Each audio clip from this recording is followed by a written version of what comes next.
or your personality at all. It has no impact on anything about you as a person. I don't know why you're here. You should just stop. We should all just stop. We should bulldoze every stadium in America. Nobody should be making $1 million a year playing a game. This is all dumb. Life is pain. Baseball is pain. Do you feel him, sir? I do. Sports are obnoxious. There's no point to them. Why are we doing any of this?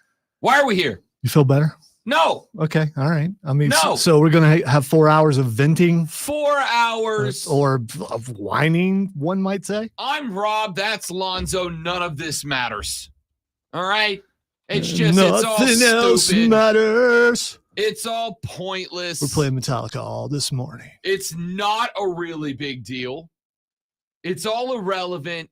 Why didn't you wear emo colors today? It would have worked out really good. I really thought could've just about put putting your- on some guy liner, Put your hair down in your face. Yeah. painting my nails black to show my pain on the outside.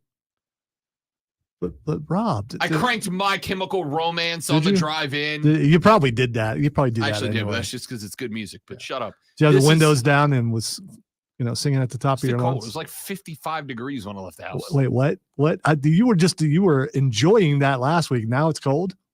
I like the 60s. You're gonna be grateful for it tonight, though. Yes, I am. Yes, I am. The only sports that matter are Burns football. That's it. That's all. Everything else doesn't matter. Well, and then there's college football, and then there's NFL. stupid, So pointless, who I mean, cares? it's not stupid and pointless. By the way, bunch of games you can hear right here on the Fan Upstate. None of them stupid. All of them amazing. Listen, I'm being facetious, but I am hurt. All right, I am hurt. What historic season, and we just crap the bed again. What are we doing, Atlanta? Like, and here's the thing, and I came to this conclusion last night because the game ended. Atlanta gets bounced from the playoffs.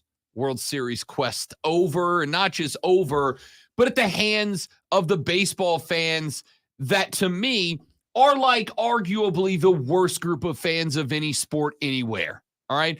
Doesn't that seem to be that fan base that's opposite of your fandom? No matter what sport it is, that other team's fan base is the worst in the world. No, I've said this about, I said, so here, I'll give you the perfect example. About 2.5 months ago, Trey Turner is the shortstop for the Philadelphia Phillies. And Trey Turner was having a boat season. They paid a lot of money to get him out of the Dodgers organization and into Philly. And he was in a bad slump, man. He was in a real bad way. And then there was a game. I want to say it was against the Nationals. I don't really remember.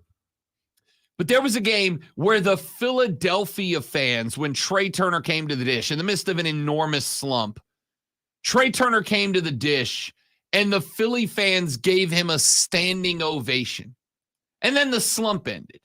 Like, he started raking after that. And the story, Lonzo, for like 3 weeks was the Philly fans lifted Trey Turner out of his slump back to greatness. So what you're saying is you're not a very good fan. No. And neither are other No, Atlanta let me Braves finish fans the because story. you didn't rally behind the Braves and carry them No. to a victory. Let me finish the story. Here's the story. Philly fans openly and aggressively crap on everyone and everything so bad that when a baseball player hears applause, it inspires them. Do you understand? They're so used to not hearing applause that they are inspired by fans clapping. That happens in every other stadium, not Philly. Not Philly. Oh, man. I can't stand Philadelphia. I like individual Phillies fans, right? Mark Shelley, seductive voice of the Greenville Swamp Rabbits. He'll be joining us next week because next week's opening week for the Swamp Rabbits. We'll have him on. We'll have Lordo on. It's going to be great. Coming up later in the show today, by the way, John Harkes will be joining us. as will Kevin Thomas and John Epps from Moving the Chains podcast. Both of them in the 8 o'clock hour. Hark C at 8:20, Moving the Chains at 8:40. I like individual Phillies fans. I like some of you guys that are Phillies fans as individuals. As a collective, man, obnoxious. Nope. Spencer Strider gave you the best game that you could ask him to give you against the hottest offense in Major League Baseball, the Philadelphia Phillies. And what does that historic Atlanta Braves offense do? Poof. They crap the bed. That is exactly right. That is the best context poof that we've had since the poof showed up on the show. Poof. Where did the Atlanta Braves offense go? Poof. Poof. What a joke. What a joke, man. What a joke. James Ducko says, why do South Carolina radio stations always bash other teams when they beat your favorite teams instead of congratulating them? Listen, congratulations to the Phillies. I don't think that's exclusive to South Carolina, though. First off, it's absolutely not. I think that's the sports radio in general, 100%. isn't it? So let me, James, I'll pull you behind the scenes here for just a minute because I'm a good host like that. All right. I like to expose you to worlds you're that you all right. don't really get to. You're award winning, All right. but you know. Let me pull you behind the scenes here for just a minute. The majority of us who do this job and sit behind one of these and talk about this stuff, some of us try to hide it, but we're sports fans too. We have our favorite teams too. We have things we like in sports and things we don't. And sometimes I think I specifically, I can only talk about myself, but I think I specifically do a pretty good job of keeping my fandom in check when it's time to be Mr. Analytical. I do a pretty good job of putting my personal feelings about sports in the rearview mirror when it's time to come in here and do this job. Saints. Lonzo, how many times have I told you this year the Saints suck? I've picked them to lose all but one game. I can, They're not good. We don't have really bad shows, but the shows that were off has been after a Saints debacle. It doesn't mean I'm not going to be excited when my team wins or depressed when they lose, but when it's time to use this, I'm not a fan anymore. Hey, here's the thing. If your team's not my team, I don't like your team. So, I mean, that's not even true for me. No. I'm speaking for myself because, you know, I'm a man of the people and I speak for the people, by the people, all that stuff. So, you know. So James, Rob's the pro here. I just push buttons and figuratively and literally, I can't say it, but I do it. James, the response here is, I spent the week last week leading up to this series. By the way, Rob pointed several different directions, and you can see that if you tune into YouTube, Facebook, Twitch, or the X. Yeah. I spent the week last week pointing out that the Philadelphia Phillies are the hottest team in Major League Baseball. Pointing out that while the Atlanta Braves had a historic regular season run, since September 1st, no offense has been better than the Philadelphia Phillies. I spent the week last week telling Braves fans, if you don't win the first two in Atlanta, you're losing this series. Prophetic. Nailed it. Just like I said. Because you were dropping two in Philadelphia. There was no way.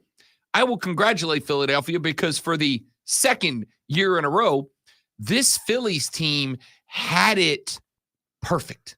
They got it perfect. They came alive at the right time. They knew the formula. And I'm going to talk about this later on in the show. Sorry, you non-baseball guys. You're just going to have to suck it up for a few segments today because I got some baseball stuff to get to. Nope. I'm not asking. I'm telling. All right? I'm telling. I pull this card like once or twice a year. It's my show. You're going to suck it up. All right? I talked about last week. I talked about earlier this week, the fact that the Phillies got it right again, and the Braves, for whatever reason, can't seem to figure it out. You had your hottest offense coming into the playoffs, which matters, and you had great pitching coming into this thing, right? Wheeler, Nola, and Ranger Suarez, who not once but twice beat the Braves in this postseason. Ranger Suarez. Not Wheeler, not Nola, although Nola did a wonderful job. Ranger Suarez was the Phillies pitcher who got two. Now, you'd be you'd be ridiculous not to say that this was an absolute failure of the Atlanta Braves offense. It was you got 5 hits last night, including a 7th inning. I think it was the 7th inning. It's all a blur because I stayed up way too late watching that game for the inevitable collapse. A 7th inning where the Phillies walked 1, 2, 3 consecutive batters. They loaded the bases for you with walks, loaded the bags with walks, and up comes Ronald Acuna Jr., the MVP of Major League Baseball, the only member of the 40-70 club. He comes up to the dish. This is the moment, right? Even me, even Mr. Cynicism himself was sitting in the chair at the house, and I rocked forward in the chair because I thought, this is it. What a better way for Ronnie to cap his MVP 40-70 club season than to, for the second time in his career, go grand slam in a huge spot and send this thing to a game 5 back in Atlanta. Because if it went back to Atlanta, there was no way Atlanta was dropping a game 5 if it got back to Truist. This is the moment. What does Ronnie do? Shot out to center, caught on the snag, ball game. Ball game.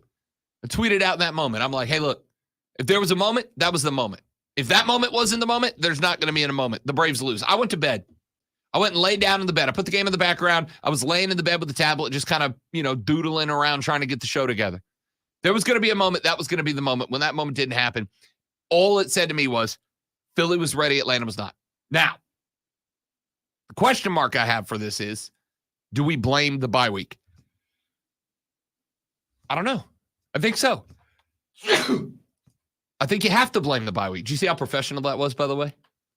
Well, went to sneeze, couldn't sneeze, came back, said a word, built in a pregnant pause, turned away again to get the sneeze out. I was getting ready to bail you out, but I didn't need to because you were very tactical once again. Award-winning.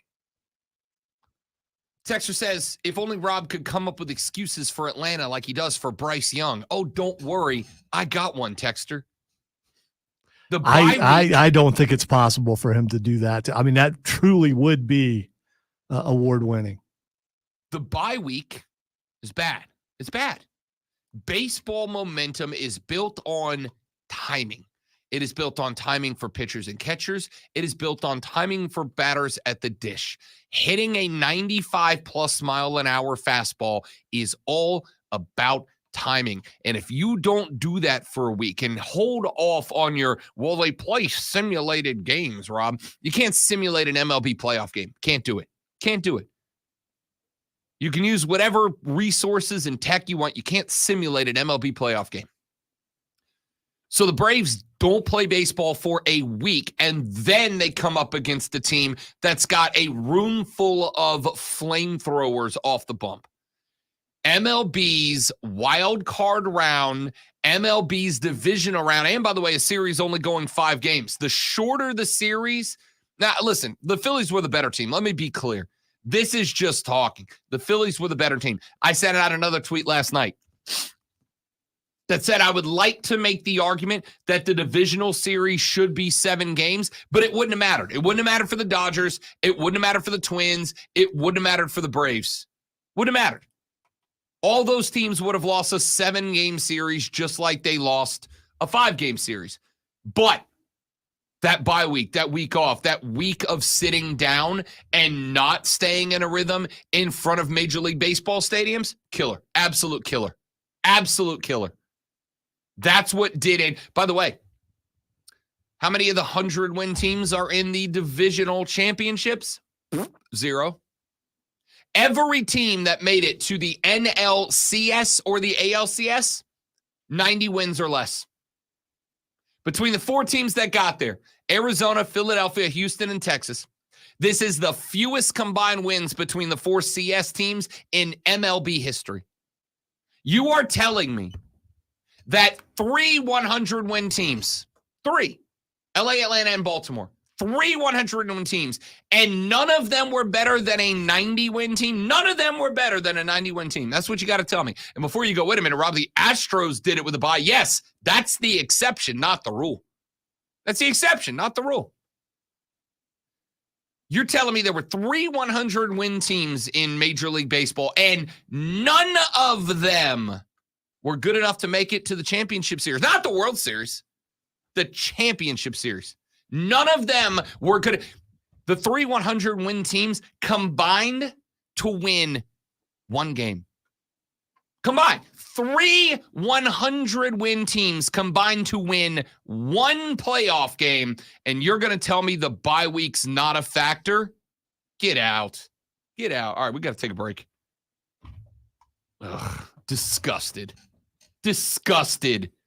When we come back here in just a minute, we're going to talk college football because I got to get off baseball for a few minutes. Good morning. I don't care. Play it as many times. Play it again. Play it. Keep it going. Keep it. Why not? Good morning. When we come back, South Carolina, Florida. Who needs this win more? Who needs this win more?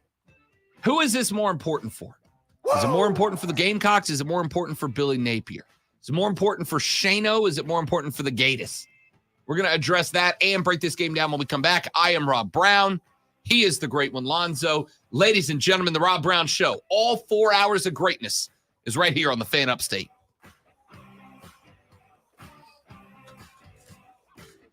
Hey, look at the video I just sent you. I found your next video game.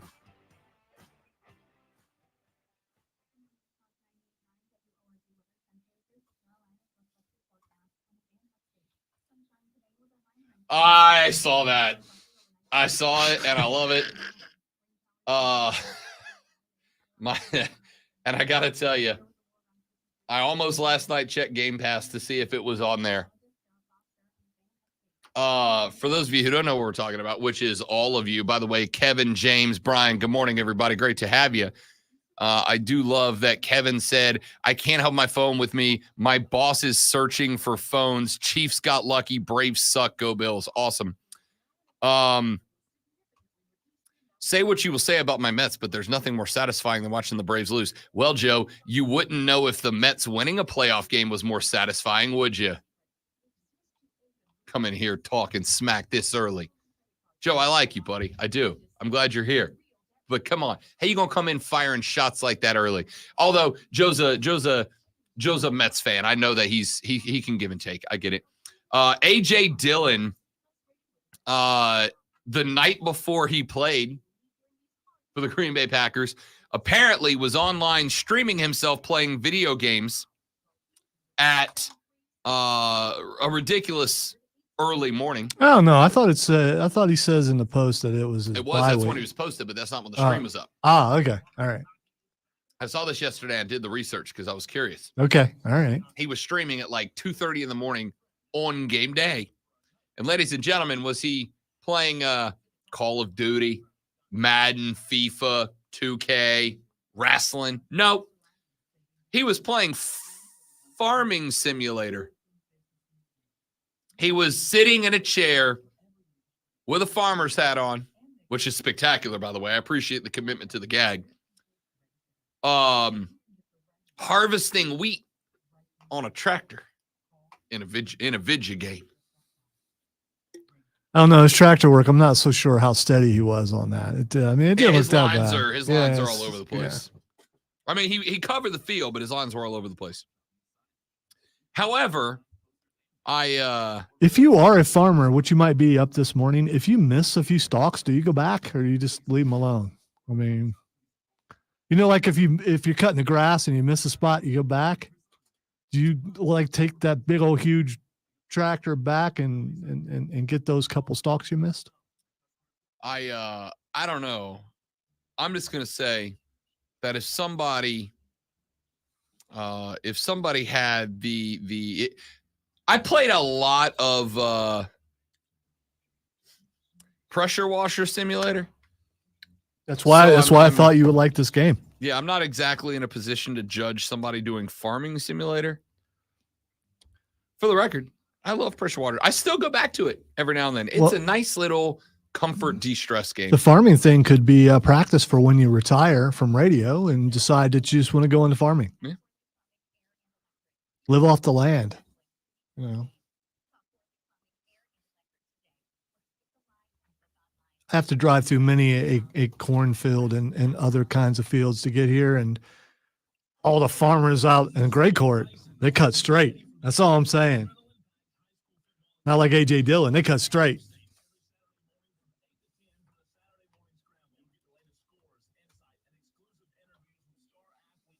Also, shout out to the dude who's got the sunflower field on the side of the road, especially when they die. It's so creepy. It's like right in the middle. I mean, if you're driving through at dusk and the sunflowers are just about dead, it's just it's unsettling.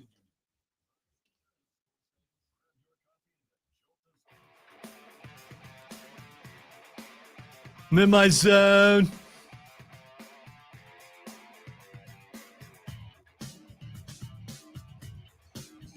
Jersey Joe said, what a fantastic finish to the Houston, West Virginia game last night. If you did not see the end of that game, freaking A, man. Freaking A. It was wild. West Virginia, with 12 seconds left on the clock, threw a 49-yard touchdown pass to take the lead. Then they kicked off back to Houston. Houston, no timeouts, was able to get a snap off with 2 seconds left to play in the football game. And what did they do? They answered the 50-yard Hail Mary touchdown pass of West Virginia with a 49-yard tip drill touchdown for the win. It was unbelievable. We're going to talk about that later on. But before we do, who's this game matter more to? Florida or South Carolina? Who has got more on the line? Florida or South Carolina? I'm going to tell you right now, I'm torn. Because on one hand, the Florida fans are turning on Billy Napier. There's a group of stalwarts who are locked in. There's a group of stalwarts who are saying, Billy's fine. Billy's fine. This is a long-term rebuild. We know this was going to be a long-term rebuild. We knew it was always going to take some time for him to get us on the right path. And then there's the other group, which I think is large and rapidly growing, going, this dude ain't the dude. I'm guessing our guy in the afternoon is more of the latter than the former. I think he's toeing the line. Is he? Yeah. Okay. All right. Because that's the only Florida fan that I know. So. I know a bunch because that's where I'm from. And I will tell you that kind of makes sense that there would be Florida fans in Florida. It's a good place for them. Yeah. I think that based on my very unscientific approach to collecting data amongst Florida Gator fans, it's about 65-35. About 65% have their hand hovering right now on the panic button. And about 35% of them are like, hey, everybody calm down. We knew this was going to take some time. Here's what I'm going to say about South Carolina. Is this game important? Yes, this game is important because this is one of those games. You know, what have we said before?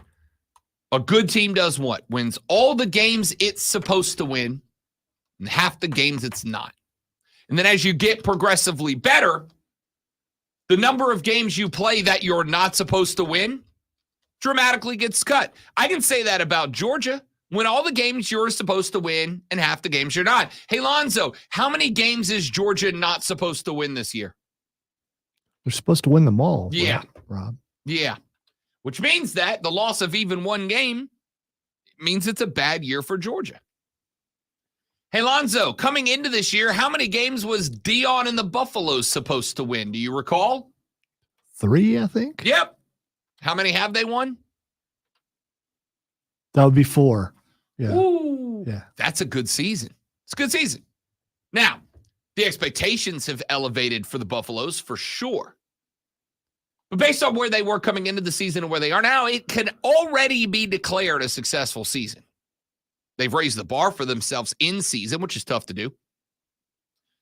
So the question mark that I think you have to kind of put a statement next to here if you're a Gamecock fan is this a game we're supposed to win?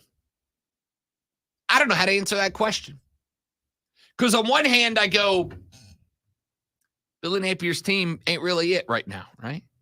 On the flip side, I go, transitive property of football can be scary, but this is a football program in the University of Florida that beat the hell out of Tennessee, a team that then turned around and beat the hell out of South Carolina. Transitive property of football is a deadly one. Don't pay attention to it, but you gotta pay attention to it sometimes. Is this a game? And I'll ask you, Gamecock fans, MadWorldAttractions.com text line is open for you right now at 71307, 71307.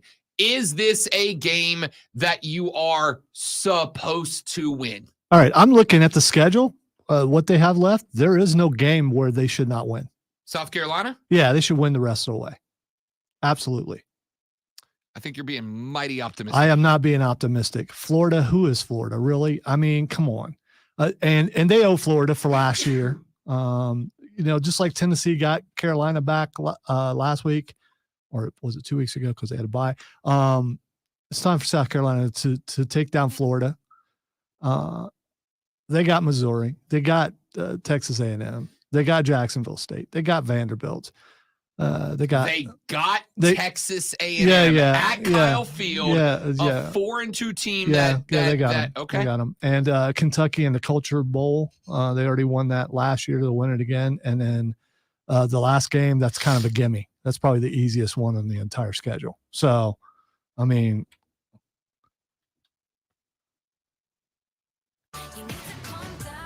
why the hesitation? Is like Here's you why. pushed it and it didn't work? Or no, because I was trying to decide if I wanted to play it or not yet. Because you're not sure if I'm right or no, not. I am very sure that you're not right. Okay, what games are they losing? You're going to say that last game. Come on, man. So, first off, not anymore. Last week, absolutely. Yeah, I was all on board last week. I mean, because if it's offense versus offense. If it's offense versus offense. Now, I'm going to say this. Clemson's defense is hands down unquestionably better than South Carolina's. And probably the best defense, of the best defense that they'll play the rest of the season. It is, without a doubt. It is the best defense they will play the rest of the season. What's the problem with Gamecocks right now? Problems moving the football, right? So against Clemson's defense, I still think Clemson has an edge, but I would go like -2.5 right now. Last week, I'd have said -7.5. I'd have given you the 2 touchdown benefit of the doubt on the handicap line. I'll say like -2.5. That's 5-point swing based on the Wake Forest game. All right. If Wake can do that, South Carolina can do that. But Clemson still won the game. Here's what I am concerned about and why you got the Tay-Tay. Because, Lonzo, if we are subscribed to and as I am, all the games you're supposed to win and half the games you're not theory.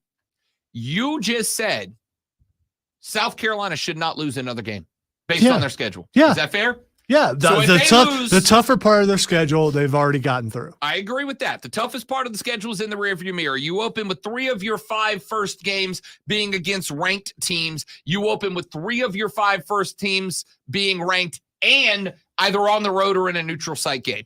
Right? That's tough. North Carolina neutral site, at Georgia, at Tennessee, all 3 teams ranked. That might have been one of the top 2 or 3 most difficult opening. It actually, I think, was the most difficult opening schedule to the season. I don't disagree. Here's the problem. I go back and look at those 3 games. North Carolina, South Carolina was in that game for what, 3 quarters before North Carolina broke it open. And they did break it open. North Carolina, pretty good team. Real good team.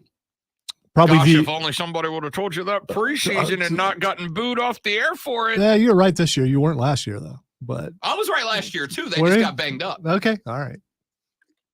But I was super right this year. I'm glad you had reasoning for last year. Mega right. Okay. L.A. right. Yeah. All right, I regret doing that.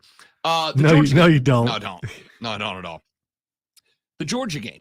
24-14. Scoreboard says that game was real close. Was there any point in the second half where you felt like South Carolina was just a play away?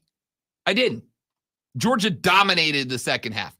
It was like they sleptwalked through the first half, and then Georgia went, uh-oh. Yeah, I'm not going to do that. I'm not going to, South Carolina didn't win the first half. Georgia just lost. No. I'm not saying that. South Carolina outplayed them for a half. Sure, they did. And then what happened? And then Georgia outplayed them in the half that mattered. I think Georgia got caught asleep at the wheel and went, oh, dang, they're pretty good. We should probably wake up. All right. I'm not saying I absolutely think South Carolina outplayed them in the first half, but I do think there was some element of Georgia got a little taken by surprise. They weren't quite ready. I think South Carolina, and that's good news. Tells me Shane Beamer had the boys ready to go in the first half. And then Georgia woke up, and for the record, Georgia's been a little bit of a different Georgia since then, right? They've kind of got, after that game, they got kicked in the pants by South Carolina early. They've kind of started to improve quarter by quarter, half by half. Then I go to Tennessee. They were never in that game against Tennessee. South Carolina was never in that game against the Volunteers. Sorry, respectfully, you weren't in that game against Tennessee. So here's the problem. Yes, you are 2-3. Yes, all three of your losses came against very good ranked teams away from the COLA.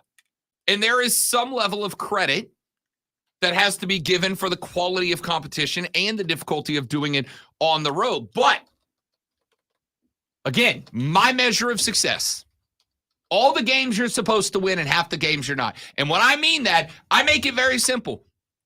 The line, the Vegas line. If you're a favorite, you're supposed to win. If you're a dog, you're not. If you win all the games that you're favorited, straight up, money line, straight up. If you're like a 2.5-point favorite, I expect you to win that game. If you're a 2.5-point dog, that's a game you're not supposed to win. So if you win all the games that you enter as a favorite and half the games you enter in as a dog, you're a good team. And again, like we said, Georgia's not going to enter a single game this year as a dog, which means there are 0 games that they're supposed to or not supposed to win, which means for them to be a good team, they got to go undefeated. Anything less than undefeated, bad result. South Carolina, I'm going to go ahead and tell you right now, is not going to enter every game the rest of the ride as a favorite. They're not. They're not going to enter the Missouri game as a favorite. They're not going to, because they're on the road. They're not going to enter the A&M game as a favorite. In fact, I'm going to go ahead and tell you right now, they're going to enter the A&M game as a touchdown dog. They are not going to enter the Kentucky game as a favorite. And as of right now, though this could change, we'll see after the bye, they're not going to enter the Clemson game as a favorite. All right. All these things are as of right now, but you beat Florida, changes a little bit. You beat Missouri, changes a little bit. I don't disagree. And then by the time you get to some of those later teams, there's a good shot they are favorite. I don't disagree. There is a good chance. But right now, today, this second, based on what we have seen and the attrition that's been gone through so far, you are in a spot where I think of the games remaining, you are going to enter. Now, you are favored against Florida by 2. Really? You know Really? I was unaware of that. By cool. 2. -2 are the Gamecocks at home. What's the old rule of thumb? You catch -2.5 for playing at home. That means South Carolina, Florida is a pick'em game according to Las Vegas right now. This is a 50-50 coin flip game. This is why I've said you're in a very dangerous spot if you're South Carolina, because the fans' expectations, I think, are to win this game, right? That's the expectation. And the fans' attitude towards this game is, we don't win, it's going to be a disappointment. And I understand that entirely. I really do. By the way, I think that expectation was there for every game except for Georgia. That South Carolina thought they'd win every game except for Georgia. Then I'm going to put you right there in the Carolina Panthers camp of, that's on you, dog. That's on you. You're talking about expectations. Now, that doesn't mean that they're realistic expectations, but the expectation of a fan, why does that have to be realistic? If it's not realistic, there's no point in us talking about it. You're missing. I mean, fanatic. I mean, that means you're all in for your team. Man, I can't believe I used that. Oh, that hurt. That thing was just stolen. Let me tell you why let me tell you why those are bad. Let me tell you why those are bad, specifically at the college level. Maybe not as much at the NFL. Yeah, but could you tell me specifically? Level. That's what I want to know. Specifically at the college level, that's a problem, because when the expectations are higher than the realistic results, the problem is when you start going, Florida's a gimme game, and then you start losing those games in which you are a pick'em game.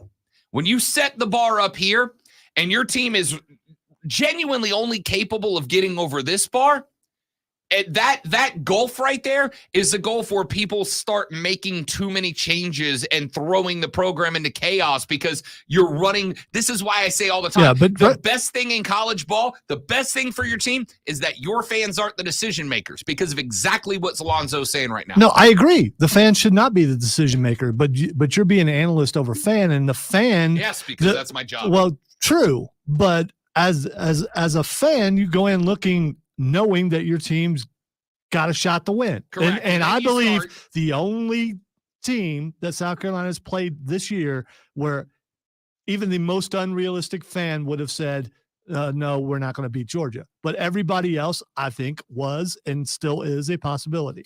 And that's fine, which is why I spent the entire preseason telling you South Carolina's a dog against North Carolina. They're the favorite, picked them to cover. That's why I told you on the road at Tennessee is I'm not saying it's impossible, but it's going to be a very, very difficult challenge. It turned out to be impossible. This is what I'm saying, because these are the people that are starting to go, I think we need to question Shane Beamer. I think we need to start throwing him under the bus. Now, there is a point this season that I will jump on board with that. But the point this season that I jump on board with that is if you go anything worse than 2-1 in the next 3. If you win 2 out of the next 3, I'm perfectly fine. You could be really lazy right now and go, well, if you put him up against what Will Muschamp did at this time, and it's obviously he's a bad coach. I'm not doing any of that. I'm looking at the next 3-game stretch: Florida, Missouri, and Texas A&M. These to me are all pick'em games. I think Texas A&M is going to be favored by probably 5.5. I think Mizzou's going to be favored by 4.5. Florida is currently a dog by 2 points. If you do anything less than 2-1 through these 3, that will be the point where I go, okay, we had fun. The dancing, the sunglasses, the music, it was all good times, but it's time to hammer down. You go 2-1 or better, hell, you go 3-0. I might bring my Deons up here and dance myself a little bit if you go 3-0, but you ain't there yet. And I don't want you getting caught looking ahead. Let's take a break. We'll come back. We'll wrap up our number 1 with, what's his name? Taylor Swift's boyfriend? What's his name? That's disrespectful, man. I just want you to know that. Thursday Night Football. Rob covered the spread. That's all I wanted. We'll talk about that next on the Rob Brown Show on the Fan Upstate. Disrespect.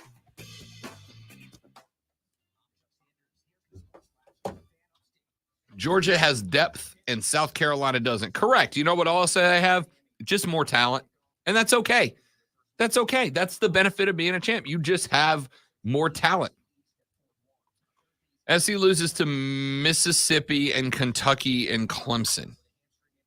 Oh, you mean Missouri?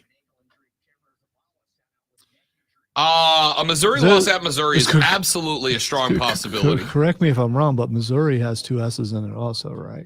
It does. Yeah. But in order to avoid the confusion, I go Mizzou. Yeah, but we know because that makes them hip. But we know that that's who they're playing. It's just I'm taking Bubba's side on this as far as how he's spelled. His what he's predicting. Not sticking with that. MISS is Mississippi, not Missouri. Or you just took a shot. How's that a shot? And missed.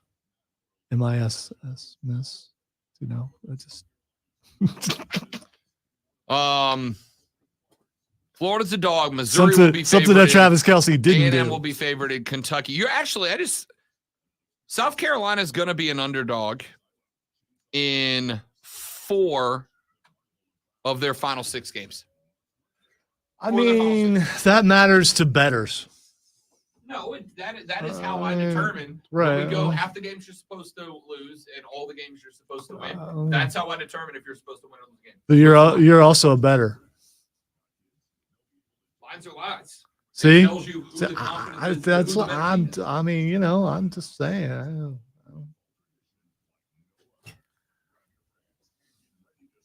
I'm wrong all the time. I don't think I'm wrong on that. I just,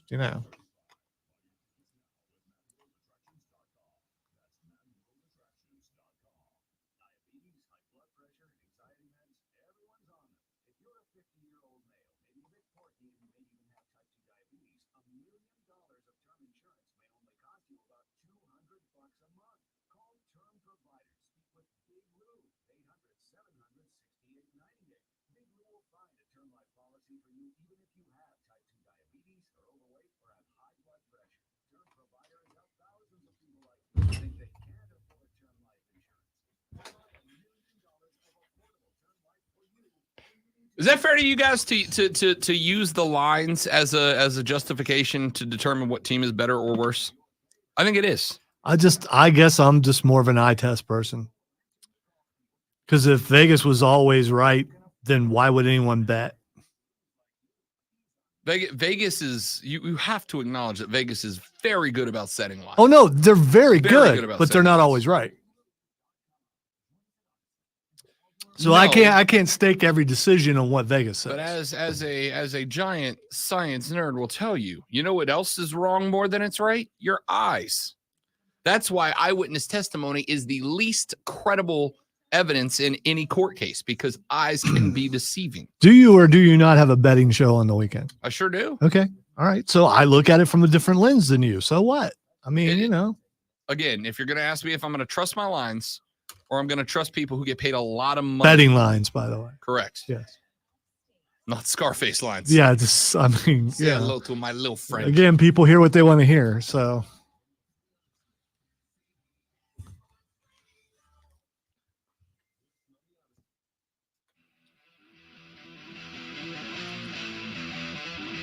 Big 8 o'clock hour coming up. John Harkes is a United States men's national team legend. He is also the head coach of your Greenville Triumph at 8:20. He will join us live on the stream, as a matter of fact. We'll talk to Harksey as the Triumph gets set for their final regular season game on Saturday. They did clinch a playoff berth this year. It is the 5th time in 5 seasons the Triumph, the only team in USL League One who have gone to the playoffs every year. Then at 8:40, we've got Kevin and John from Moving the Chains talking some high school ball, but we're not quite there yet, ladies and gentlemen.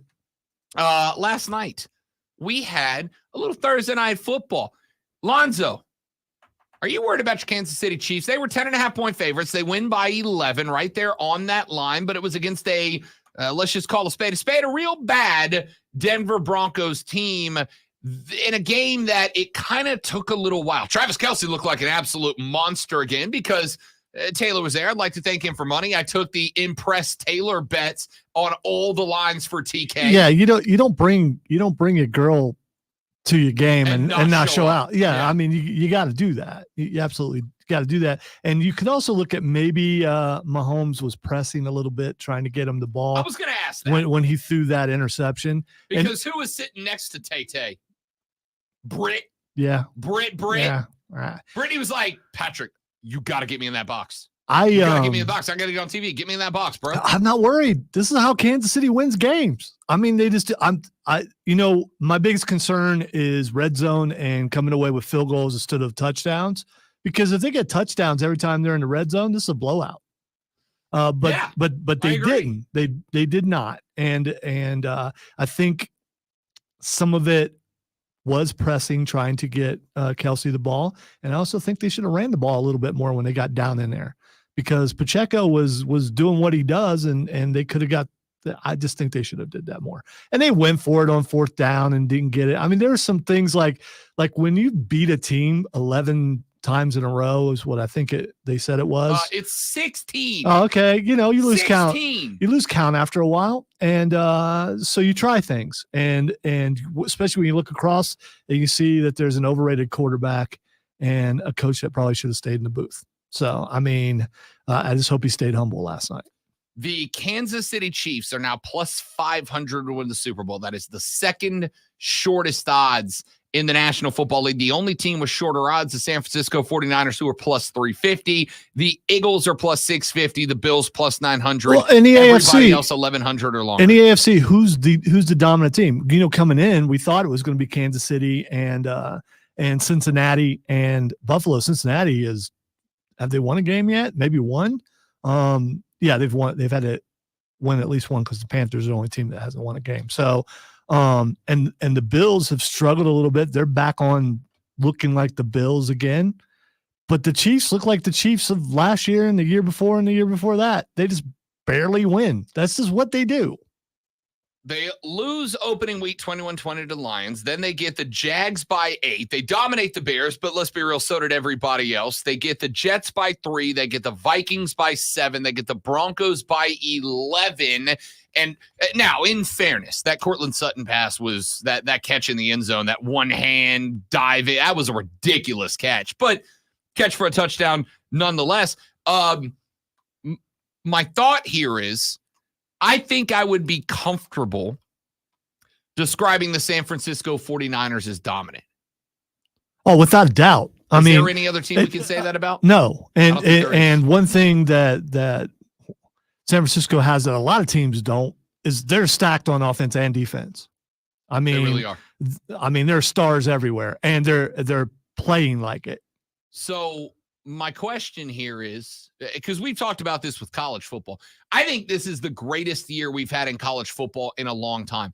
Not because we have a couple of dominant teams, but because maybe Georgia just kind of crossed the threshold with that beat down of Kentucky last weekend, but we don't really have like dominant teams in college football. There are genuinely 13 teams right now that you could see making it into the college football playoff, right? There's probably 13 teams right now that I could say that team could get to the playoffs.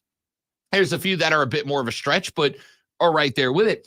I think the NFL kind of feels the same way right now, right? You got the San Francisco 49ers. And then after that, I got a bunch of teams that are all kind of like, they're pretty good, but they're not dominant. I think we came in, right? I think it was fair to come in to this season with the expectation that Mahomes and the Chiefs were going to pick up where they left off, just beating everybody. But this team just keeps finding ways to win ... close. They just keep finding ways to win close. And my question is, does that scare you? No. With Josh Allen and the Bills? Does it scare you with Tua and the Dolphins? Because if you're going to beat the Broncos, because let's be real, it's not been a murderer's row for the Chiefs. It's not been. Specifically, the last 4 games. Bears, Jets, Vikings, Broncos. You couldn't have built a better 4-game stretch to tune up for. But they, with the exception of the Bears, who were at the time in the midst of, should we fire the Bears? Just everybody. With the exception of the Bears, who you beat by 31, but again, so did everybody else. 3 over the Jets, 7 over the Vikings, 11 over the Broncos, closer than they needed to be. Well, not everybody. The Bears have won a game. So, I mean, you know, that was a Thursday night game. It was a Thursday night game. Thursday night games don't count.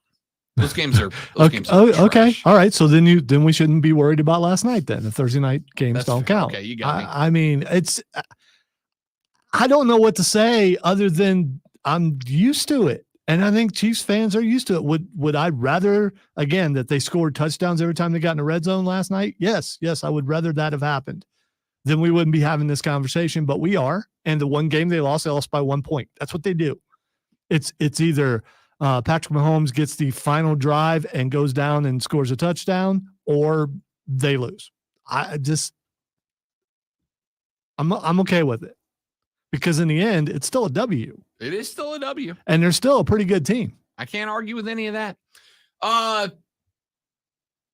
Right now, San Francisco is the only dominant team in the National Football League. Everybody else, there's like a clump of teams that all kind of seem right there. There's a couple that are like one tier down that I think are, you know, it's possible they turn the corner. Like, I can't put Dallas in the mix. I don't believe in the Dallas Cowboys right now.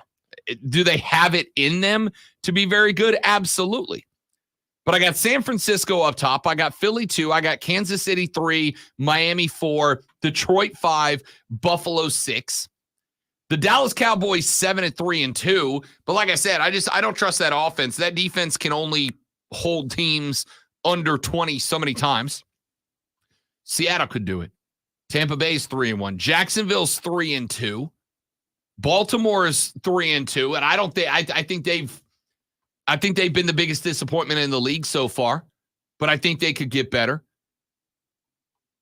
I was going to say the Browns, but Deshaun's out for a couple of weeks now, so they're about to go on a losing run at 500. I don't know what the hell's going on with the LA Chargers. The Saints are somehow 3-2. The Steelers are 3-2. The Falcons are 3-2. The Colts are 3-2. Like, there's a lot of teams that are all just kind of jammed up in the middle of between tier 2 and tier number 3. It feels like, and it never works this way, but it feels like it's just everybody versus, like, everybody's shooting up at San Francisco. And I thought last night was a perfect opportunity for Kansas City to have the night to themselves and go, y'all, we're still here. We're still us. We're still the Chiefs. And they did. They did. Like, Denver kept trying to give opportunities. Now, clutch to finish up the game the way they did, right? You get a turnover. Not only do you, thank you very much, cover the 10.5-point spread, winning by 11 on the turnover instead of allowing the ugly backdoor cover. But outside of that, like, it felt like Denver kept leaving the window open and Kansas City just refused to hammer through it. And you are not going to pee poo poo, as the show is known, on this parade. Forgot about that. Anytime that Denver loses, I'm happy. And I'm happy. I mean, that's fair. Yeah. That's fair. I don't know, man. I just let's just say overall it's a great year in football. Especially when we get Steve Smith popping off before the game like we did last night. I got to play that, right? I got to play that. I have seen it, but I haven't heard it. It's spectacular. So I just didn't have a chance this morning to listen to it. So if Steve Smith played for anybody except the Panthers, he would have been my favorite player. But because he played of the Panthers and ran back at my team predominantly. I was going to say, if you were on the Panthers and he played, you'd be like, yes. That's the dude. No, you'd be like, yes, Mr. Smith. Because he'll punch you in the nose and break your nose, like he, you know. Dude, he's great. He's great. He went after Jerry Jeudy last night. I mean, went after that dude, and it was phenomenal. I'll play that audio later in the show. All right, here's what we got to do. Coming up here in mere seconds, ladies and gentlemen, Lonzo is about to blow your mind because he has got some of the biggest stories in the world of sports, and he will deliver them to you in a beautifully orated Rob Brown Show Sports Flash. Then when we come back, water cooler cheat sheet. Top 3 things that you need to know before you go to work because, yes, unfortunately, kids, it is Friday, but you still got to go to work. We got all of it coming up on the Rob Brown Show and the Fan Upstate. Lonzo, give these people the gift of your song.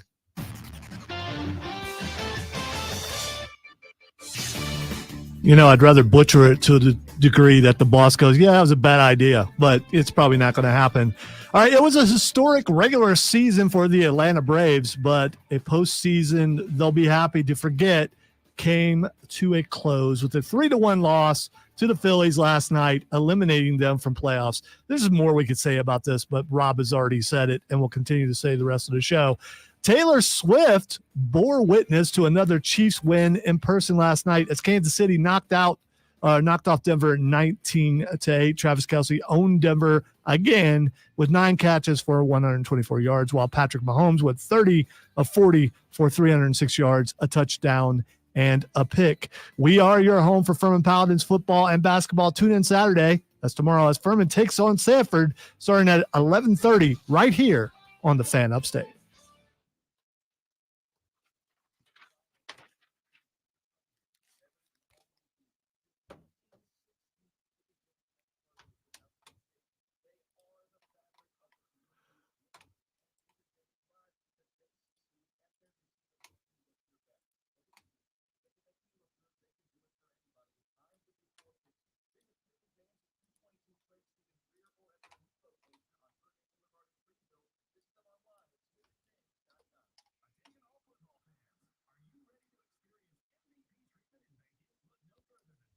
Sorry, I'm quiet. I'm doing something.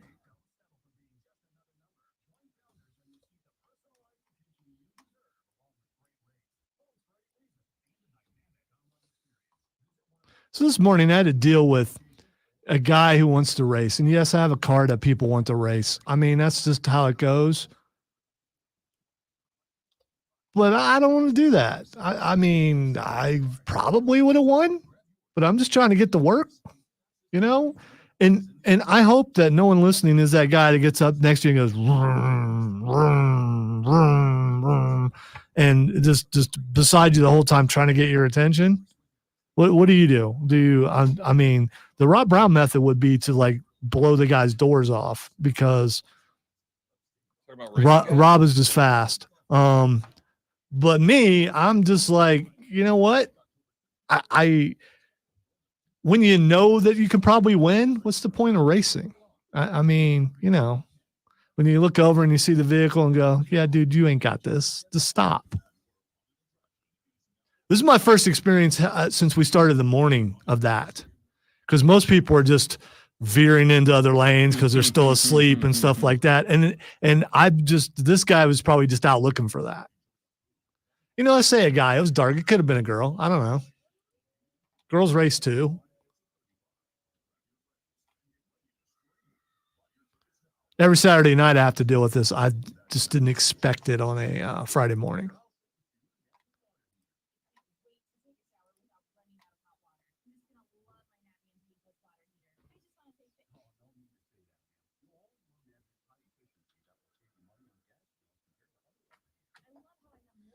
Got a long list of ex-lovers who tell you I'm insane. Are you singing Taylor Swift again? Because I don't know. The pain. Cause it's gonna be forever, or it's gonna go down in flames.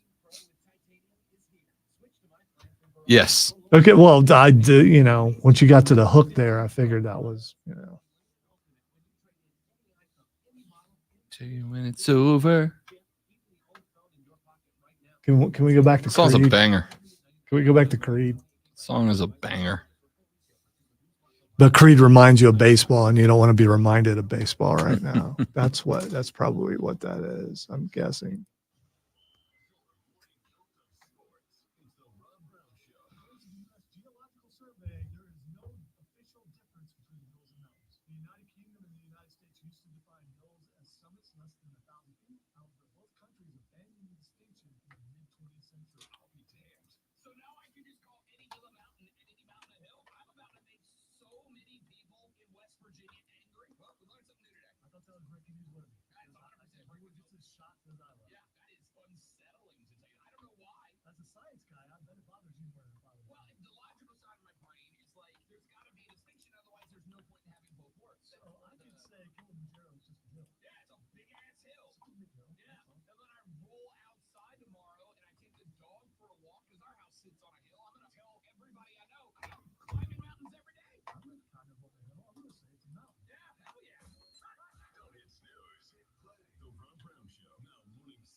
This is Cole Bryson. Are you ready for the ultimate adrenaline-packed high school football experience? Tune into the Fan Upstate every Saturday morning from 8 to 10 for the Saturday Morning Scramble. You get the latest scores, insight, and exclusive interviews with star athletes and coaches. Plus, I'll be broadcasting live from your local Ingles Market all season. The Saturday Morning Scramble. So nap last week, did that work? Going into Friday night's game? Dramatically, and it will help again today. Okay. Because after that game was over, I was so ticked off that I couldn't go to sleep till like after midnight. Yeah, but you didn't have to get up early the next day. So, I mean. No, I mean last night. Oh, last night. I was up till after midnight. But I did take a nap yesterday during the day. Not a long one, but long enough. Matt World in the first break.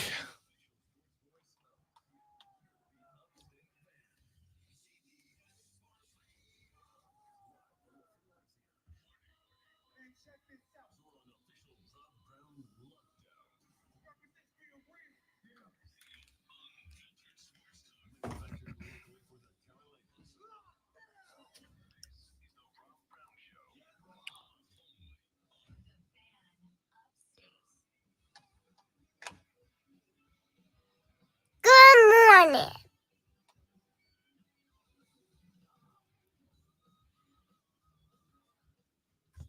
Life is pain. Yeah. Yeah. Yeah. Yeah. Yeah. It's the Rob Brown Show. It's the Fan Upstate. 4 hours of sports talk, radio, entertainment greatness. Come on, man. This is the hour where you got to bring it. Yeah, I know. Let's get it. Am I just a happy clown to you people? Am I not allowed to feel sadness and pain every now and then? Nope. Can't I just occasionally be hurt?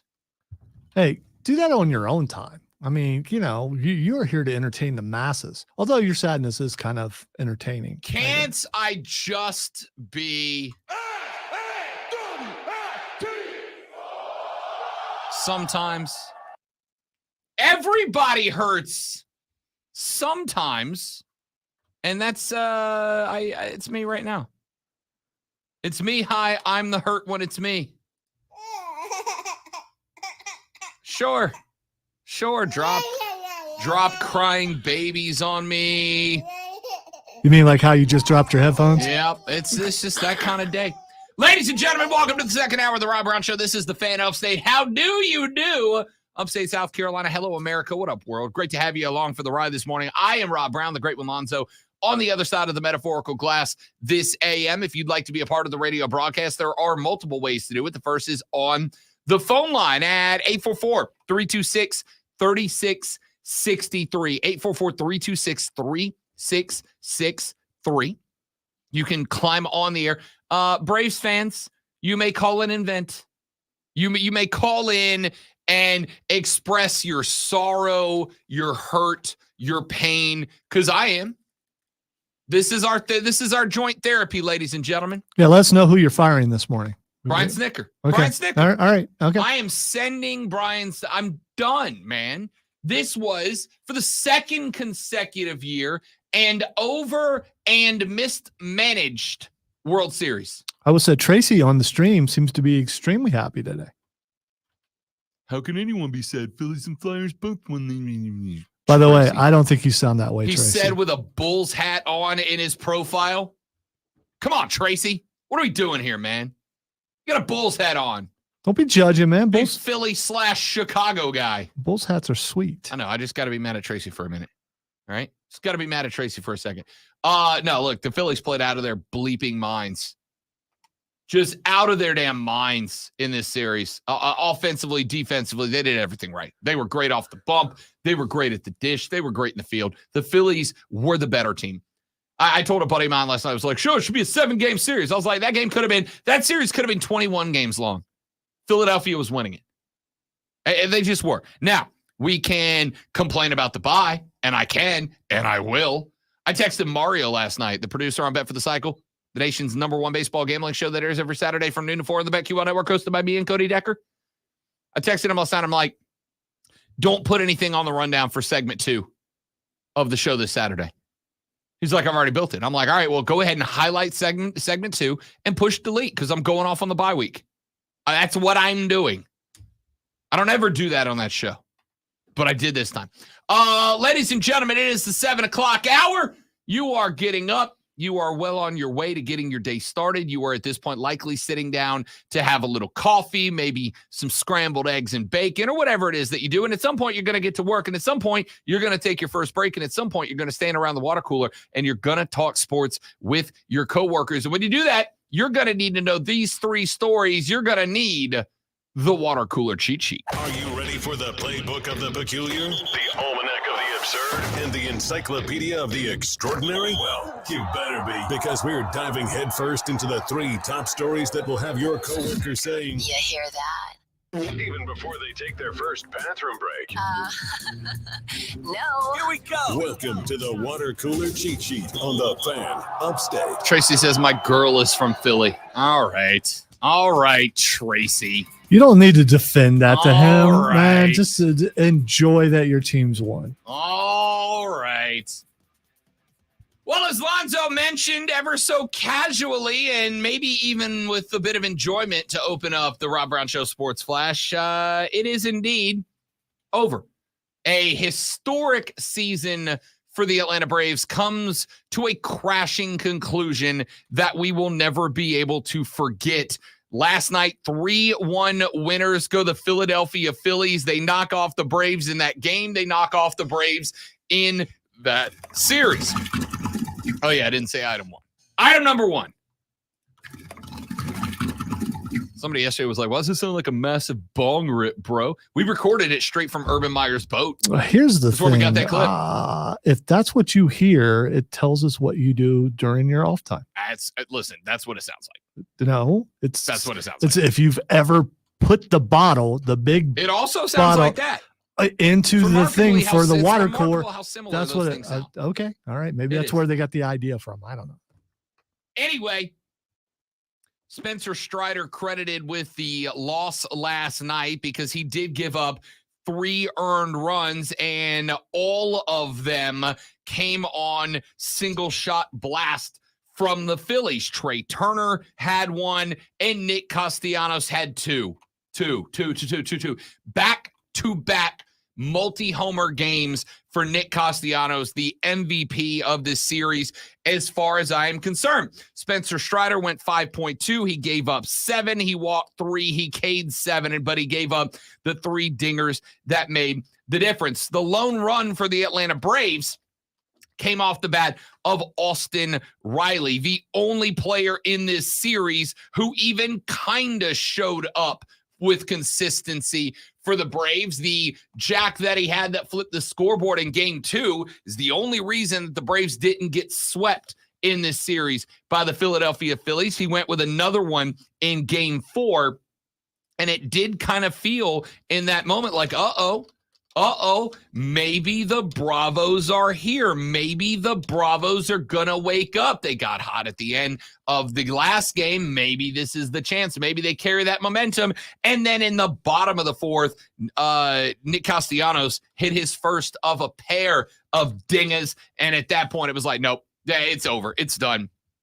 There was an opportunity for the Bravos late in that game. The bases were loaded because you had Jose Alvarado, who issued a couple of walks. Craig Kimbrell came in. He issued the free pass. The Bravos had the bags full of Braves with Ronald Acuna, the league MVP, at the dish, and he hit a lazy fly. Well, I mean, he put the Phillies outfield on the sprinter, but he hit a pop out to left field and left 3 stranded. The Braves stranded a lot of runners in the series.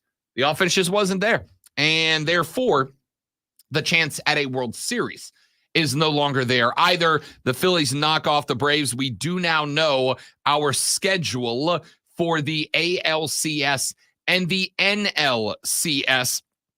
Couple of days off for the Phillies before they take on the Arizona Diamondbacks. We will have the ALCS getting started this weekend on Sunday, 8:15 Sunday night. The Rangers at the Astros. We do know that Verlander will be on the bump. We will see who goes for Texas. And then Monday will be the beginning of the NLCS with the Phillies hosting the Diamondbacks. So there it is. That's how we're set up. That's how we're looking. Yay. Hooray, baseball. Item number 2 on the water cooler cheat sheet.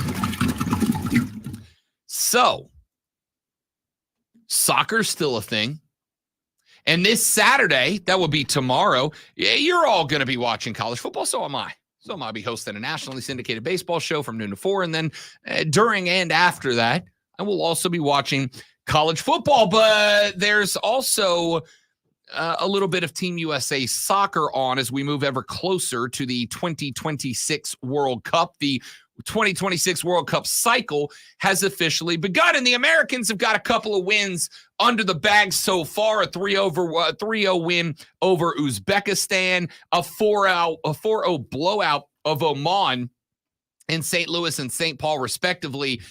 But now the competition ramps up because tomorrow the Americans take on one of the best teams on planet Earth when Germany comes a call in. Now, this game will be here stateside. The Germans get an opportunity to take a run at playing in front of American audiences. The Americans get a chance to take on some top flight talent against Deutschland.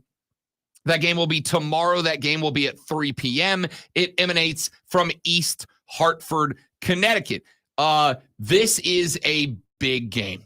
This is a big game for one reason in particular. This is a big game because This is Greg Berhalter's chance to show that the drama is behind us. This is an opportunity for him to show that we have moved on. We have moved on from the Gio Reyna drama. Christian Pulisic, who was released and has moved on from Chelsea to AC Milan, get a chance to show that he is there. Likely starting lineup has most of, not all of, but most of the big names involved. Matt Turner's going to be in goal. Serginho Dest, Robinson, Richards, and Scaly across the back line. Musa and McKennie will be in the middle. Weston McKennie said earlier this week that he truly believes the Americans are ready to compete with anybody in the world. And I'll tell you, this is about as good of a starting 11 as the Americans have ever fielded. Weah Reyna and Pulisic will be playing in the second line, and Balogun will be up top.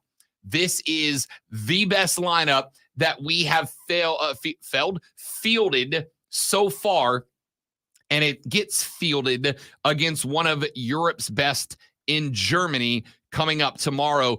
If you are an American soccer fan, I genuinely, truly, honestly believe that this is the game that you need to check in for. We will have a breakdown of this game coming up on Monday. And finally, ladies and gentlemen, item number 3.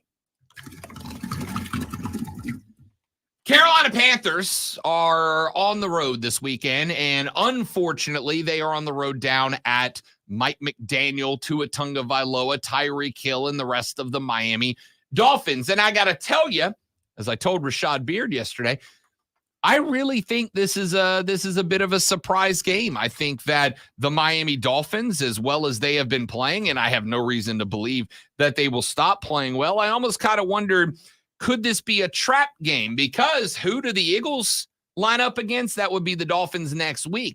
Would Miami potentially be looking ahead? That would be a massive game to hand the Eagles the first loss of the season. For the Birds, that would tell the world Miami is here. They're ready. They're competing with last year's NFL runners-up. Could maybe they glance through the Carolina Panthers looking to Philly and give Carolina a chance? And the answer is no. Yesterday, I told Rashad Beard, if you missed that interview, go to thefanupstate.com, go to the podcast section in the middle, drop it down, listen to that interview with Rashad. It was a good one. I said, I'm going to tell you right now, Miami enters this game. That line opened at 13.5. I saw it yesterday at minus 14.5. Means Carolina's just got to be within 2 touchdowns. I thought, all right. They put a couple on the board against Detroit late. Yes, it was garbage time, but that builds a little confidence. They're simplifying the offense. I think that's a good thing. Some people have rolled their eyes dramatically at it. If you're on stream, you know exactly what I'm talking about. But I thought maybe there's a chance. And then, Zoe, then I took a look at the injured list for the Carolina Panthers. And if you're a Panthers fan, I'm sorry for ruining your morning. Listen to this. Now, these guys are questionable. Questionable means 50-50. Does not mean that they are all out. Does not mean that they will not play. Does not mean that they will. It's just questionable. It's a 50-50 that they'll play. Von Bell is questionable. Miles Sanders is questionable. Calvin Throckmorton is questionable. Taylor Moton is questionable. Derek Brown is questionable. Brian Burns is questionable. Xavier Woods is questionable. Chandler Zavala is questionable. That's Zoe, that's a lot of starters. That's a lot of real good players. Now, again, it does not mean they will all be out. It does not mean that they won't. It means we got to wait until the injury report drops on Sunday morning to find out. But it does mean that these guys likely aren't going to be 100%. You're not likely going to get the best out of them because most of them did not practice yesterday, will not practice today. Maybe do a walkthrough on Saturday. We'll see what the report looks like Sunday morning. But that's a very, very long injury report the Carolina Panthers are dealing with. Listen, I would not ordinarily say water cooler cheat sheet item number 3 is here's a quick look at the Carolina v. should be undefeated Miami Dolphins coming up Sunday. The winless Cats versus the should be lossless Fins. But I absolutely do think that injury report is devastating. It's devastating. I, in good conscience, cannot bet on Carolina. I'm not going to bet against Carolina covering the spread, but I certainly can't bet for it at this point. This now becomes a stay-away game. Now, if I wake up Sunday and I check the list and they go, hey, somebody did a laying on of hands and rolled the old D20, everybody's healthy, everybody's maxed, we're good to go, then maybe I change my mind. But statistically speaking, if every one of those guys is a 50% chance, there's a greater than 50% chance that at least 50% of them will either not play or be limited on a pitch count going into this game, which says to me, ladies and gentlemen, the Carolina Panthers are in trouble. The Carolina Panthers could end up, if Woods is out, Bell is out, if Brian Burns is out, Derek Brown is out. If all those guys are out, Carolina might be the second team that catches 70 from the Finns this season. And if that happens, Frank Reich will be in trouble. I'm not with Lonzo on the Frank Reich doesn't make it through the season ban. I think he is getting through the end of the year. And frankly, I think he's getting through the end of next year. But if he gets a 70 spot put on him by the Finns, then I might have to come around on that thought. So there's your water cooler cheat sheet. The top 3 things you have to know. The Braves get bounced from the playoffs. Team USA takes on Germany in their first true 26 World Cup cycle test tomorrow. And the Panthers injury list is the team. It's just the team as a whole. When we come back here in just a minute, it's time for the Quad Box. We are going to take a look at 4 games from all 3 windows in college football. I'll give you a couple of thoughts on all of them, and we do it next on the Rob Brown Show in the Fan Upstate. All right, guys, quick live read right here, and then we're right back. Don't go anywhere, y'all.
Dude, that is my favorite thing.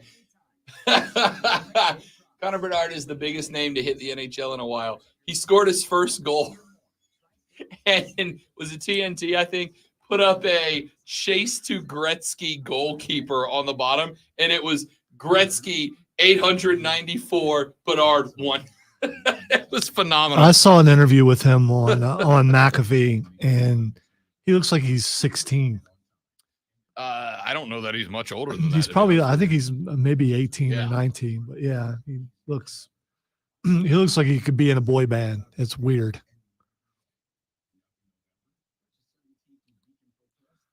All I can think of is, dude, enjoy your teeth while you have them.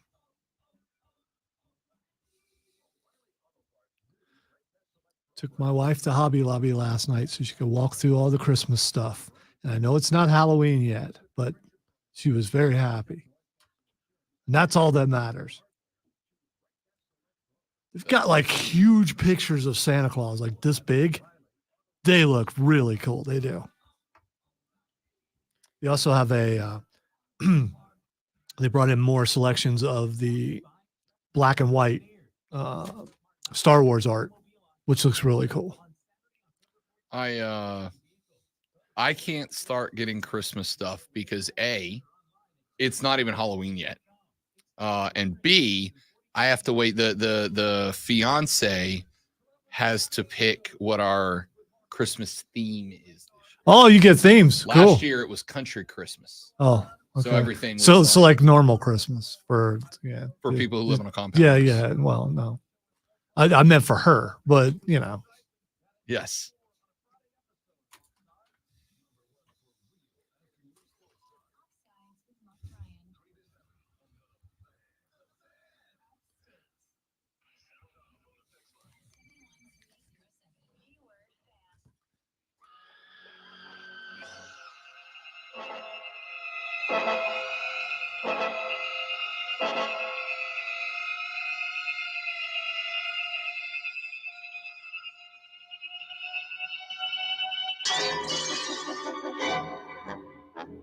I did not even think about what today was yet. I did not even consider the fact that it's spooky season day. It is October. It is Friday the 13th. It is. It's Friday the 13th.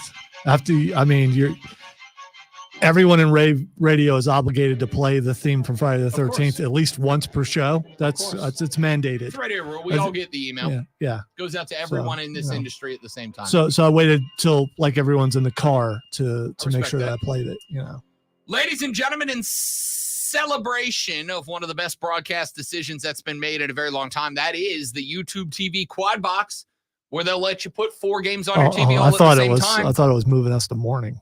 I said TV specifically. Okay. The greatest decision in the history of radio was moving us to the mornings.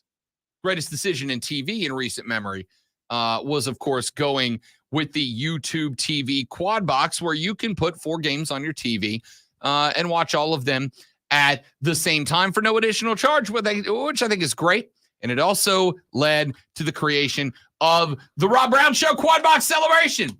That, of course, is me telling you what 4 games you need to watch in every single window, every single day part, the noon slot, the midday slot, and the evening slot. So let's get right into it with our early games coming up tomorrow. And we are going to lead off with Lonzo's The Ohio State University. They are on the road and they are taking on the Boilermakers of Purdue. Now, Purdue is 2-4. Purdue is not great. This is one of those games that I want to see what Ohio State's going to do. Why? Because 7 days from tomorrow, Ohio State has a playoff game when they take on the Penn State Nittany Lions. So you had Maryland last week. And while Ohio State was able to beat the brakes off the Turtles, at the same time, it was a game that it took the Buckeyes till late to separate themselves from Talia Tungavailoa and company. Question mark for the Buckeyes. Do they get caught with the eyes looking ahead to the Nittany Lions and end up in a fist fight with the Purdue Boilermakers? I don't think so. I just want to say that, as far as Maryland goes, accuracy runs in that guy's family. That Sure quarterback, it just does. It does. It's hereditary. Most accurate quarterback in college football, Tua Tagovailoa. So I've been told. Game number 2 in the early window. Listen, this game is not about anything other than can the favorite show that what they did last week was who they are now. The Vandy Commodores are 2-5. They have lost 5 consecutive. That includes 2, Wake Forest by 16, UNLV, Kentucky, Mizzou, and they got curb stomped by the mighty Gators. And now poor Vandy gets to welcome the number 1 team in America, the Georgia Bulldogs, into Tennessee. This is not going to be a game. Georgia's going to so why is this in the box then? Because the Georgia Bulldogs next week have the Gators of Florida. And remember, that is not an Athens or Gainesville game. That's in the butthole of America, Jacksonville, Florida. That game I have been to twice. That game is one of those games that while Georgia has owned that game more than ever, this game matters to Florida. This game matters a lot to Florida. So my question mark for Georgia is twofold. Number 1, does Georgia get caught looking ahead? Vandy's not going to win this game even if they are. The question I have is the Georgia team that showed up last week and beat the brakes off Kentucky, is that really the Georgia team? Because they didn't really look like that team until last week. Can they string back-to-back no-doubters together? If so, they need to win this game by 40. They need to win this game by 41, 42 points to prove that, we clicked. We got it. We figured it out.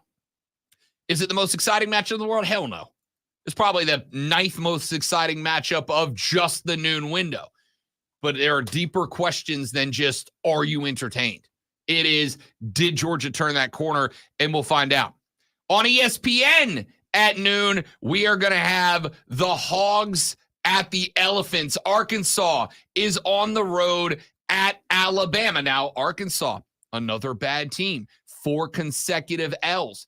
I got to think Arkansas is going to be making some major offseason changes. They lost to BYU, LSU, A&M, and Ole Miss. Wasn't an easy 4-game stretch, but no excuse for Sam Pittman not to at least snag one of those and stay at 500. They travel to Alabama. Why is Alabama at 5-1 with a loss to Texas important? Well, the only loss the Tide have was to a then number 11 Texas, who is now higher ranked than they were when they played Alabama. They're a top 10 team, the highest ranked 1-loss team. They, Texas, are fighting to stay in that playoff picture. Alabama will jump them, I think, down the line if Alabama stays undefeated. The Crimson Tide right now are at 5-1. We mentioned the 1 loss to Texas, obviously, but that is not the question mark. I look at the rest of the Longhorns schedule. They don't got nobody. A formerly ranked but now unranked Kansas State team, Houston, BYU, TCU, Iowa State, and Texas Tech. If Alabama ends up running the table, if Alabama ends up finishing, they have got coming up here after the Arkansas game, back-to-back-to-back top 25 games against Tennessee, LSU, and Kentucky. I need to know if Nick Saban's fellas are for real. If Nick Saban's fellas are for real and they go out there and punk Arkansas and they stop with the mistakes. That was Nick's big thing this week. Mistakes. We did it to ourselves. His word, not mine. Sloppy. We played sloppy. If Alabama comes out a week after, by the way, Jalen Milroe went over 300 yards passing. That was a guy Bama fans told me can't do it. He did it. He did it last week.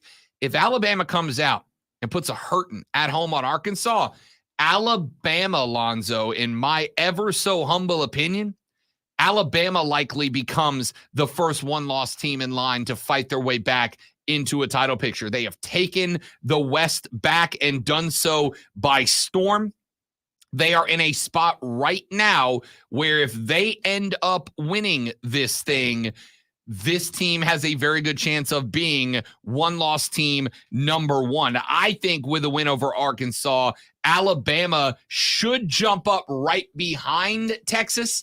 And if they go undefeated through the next three, they will not only jump them, but I think they could jump USC as well. So this game is wildly important. And also in the noon window, ABC at noon, another team in a playoff position. The Seminoles of Florida State last weekend covered the spread against the Virginia Tech Hokies, but it got a little dicey. The Noles jumped out to a 22-0 lead over Virginia Tech. Then they let the Hokies get within 5 by putting up 17 unanswered. Florida State did respond with another 17 unanswered going away, but Syracuse is better than Virginia Tech. Yes, they got punked by Clemson in Clemson's best game so far, in my humble opinion. The Orange are hungry to get that one back after falling to 4-2 because they also dropped one to North Carolina.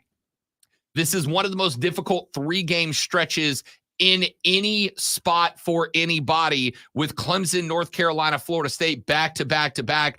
The Orange do not want to walk out of that 3-game stretch without a win. The Noles, on the other hand, realize there's only one way to the playoff for them, and that is going undefeated at this point, because if they drop a game, they'll go behind Texas. They'll go behind Alabama. They'll go behind other one-loss teams, and there are still a bunch of undefeateds out there that could end up jumping them. So the noon window concludes, ladies and gentlemen, with Florida State taking on Syracuse. Let's take a call from Brian real quick, and then when we come back, we'll get your midday and late night games. Brian wants to talk a little bit about that Houston, West Virginia game last night. Brian, welcome to the show, big dog. Hey, guys, I don't know if you got to see this game, but it was a crazy game. The late night game last night was played at Houston, so therefore it was played later. The West Virginia was down 3, and they scored a 60 or so yard touchdown pass with 12 seconds to go. The quarterback got a personal foul call against him for taunting in celebration, and that means they had to kick off from the 20. The whole time, that same quarterback is standing on the sideline waving goodbye to Houston fans and talking smack to them, because now they're having to kick off at the 20 because of him. They kick off, they return the ball almost to midfield, 12 seconds to go. They throw another pass, get 7 yards, get down to the 43. With like 3 seconds to go, they do the Hail Mary. West Virginia does not knock the ball down. They jump for it. Yeah, Houston catches it and scores and beat them. And the whole time that this was going on, they showed the quarterback still waving goodbye to the Houston fans. Yeah, I listen, I don't necessarily, unless it just gets out of control, care about players running smack. Because listen, I don't know what fans were saying back and forth with players. Like I know I talked a little bit about Shedeur Sanders running over and flashing the $75,000 watch at the Arizona State fans last weekend. And then I got told by somebody who covers those types of games and said, hey man, they were saying some pretty awful stuff to him about him and his daddy. So that was kind of a get you back flex. So I don't particularly care about that. I will say this. One thing that I really did appreciate out of the Cougs was not just the Hail Mary throw, but they did something that I have been screaming at coaches to do for a very long time, which is have a wide receiver behind where the ball's going to come down. Because if the ball's going to get tipped, how do most defensive backs tip it? They try to volleyball spike it into the ground, right? Like no DBs are swatting sideways. They try to swat back down to the ground. The best chance you've got to end up with a deflection is to have a wide receiver who is in front of the DBs so that if they try to volleyball swat it down, hopefully they swatted into the wide receiver's hands. That's what Houston did, and it won the game for them. That is something, that's one of those things you watch on tape and you go, that's the mark of a coach who's paying attention, and I appreciated it. Yeah, it was a crazy game. Speaking of crazy games tonight, Burns Norman. That's going to be a good game. Excited for that game. Yeah, it's going to be great. Hey, I appreciate the phone call, Brian. We're going to talk a little bit about that coming up in about an hour when Kevin Thomas and John Epps from the Moving the Chains podcast join us to catch up with all the games in high school football taking place around the upstate. We are going to run to a break, and when we come back, we finish up the quad box. I'm going to give you your midday 4, your late night 4, my favorite 8 remaining games on the schedule this weekend, give you a couple of thoughts on all of them. 8 o'clock, clock in and lock in. My favorite bets for college and pro football. 8:20, John Harkes of the Greenville Triumph. 8:40, Moving the Chains. 9 o'clock, it's your show. Whatever you want to get to, that's all coming up on the Rob Brown Show. It's all coming up on the Fan Upstate.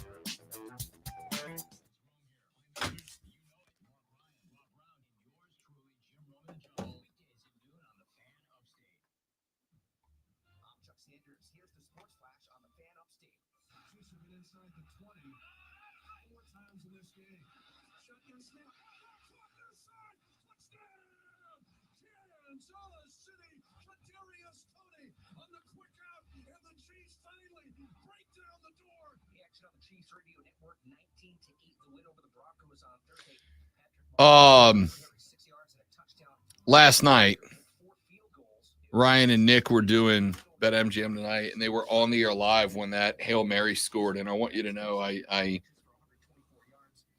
for you to further appreciate me. As if I needed another reason. Nick, when the Hail Mary hits, takes his headset off by slapping them off his head. It slams into the mic, rattles around before falling onto the desk. And I'm like, man, take them off and like throw them to the side or any other angle than into your microphone, dude. He seems to be an emotional guy, so I'm not. They both are. They're both very surprised. animated. It's fun. It's a great show. I was on it last night for about 20 minutes.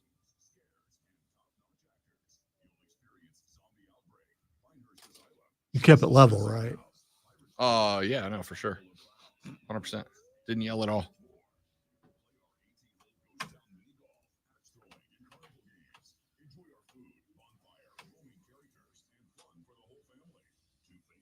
Hey, look, the day has happened. There is sunlight in the sky. Sunlight in the sky. I can go twice as high. Take a look. It's in a book. I don't know where that came from. Reading Rainbow. You really do it. Okay. It's I like, can go. I know of the Reading anywhere. Rainbow, but I was, too old to be watching it. So, I mean, No one's too old for Reading Rainbow. okay. All right. I hear LeVar Burton did a wonderful job with it. Did an excellent job.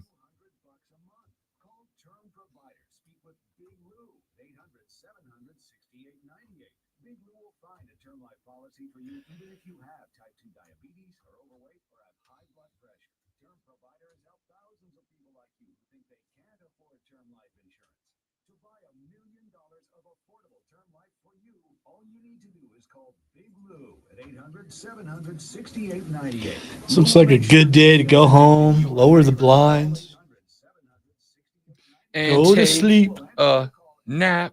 which I won't do. I didn't yesterday either. I should.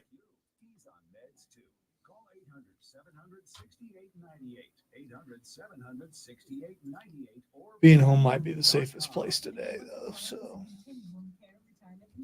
Assisted living, memory care, rehabilitation, and skilled nursing all under one roof. An MD will visit twice a week, and physical therapy, speech therapy, and occupational therapy are on site. And for socialization, our director of activities has a master's degree in social work and has been at the Gables for many years. We have a full calendar of activities for all of our residents. In addition, our director of memory care has been there for many years as well. To stop by for a visit, give us a call at 864-286-6600.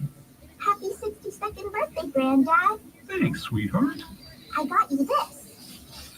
Look, Go Cougs. what does it say? Beware. Sorry, we're extra chill today on the Super chill, dudes. on the stream, but sometimes, bro, you are just chill. Bro. From the Ingalls Market Studio, State. 97.7 FM Greenville. 97.1 FM Spartanburg. Always live from the Free CBS Sports Radio. Your guide to the gridiron. The maestro of the matchups and the keeper of all things cool in the sports world. This is the Rob Brown Show. And Lonzo. And I'm Rob. Hi. Welcome back. Hi, maestro of the matchups. And keeper of all things cool. Yeah. Nailed it. Okay. Nailed it. So glad to be It. with you. And we're glad to be with y'all. See, it's all about you people. It's all about you people. Hey, coming up on Monday, you know what we got back?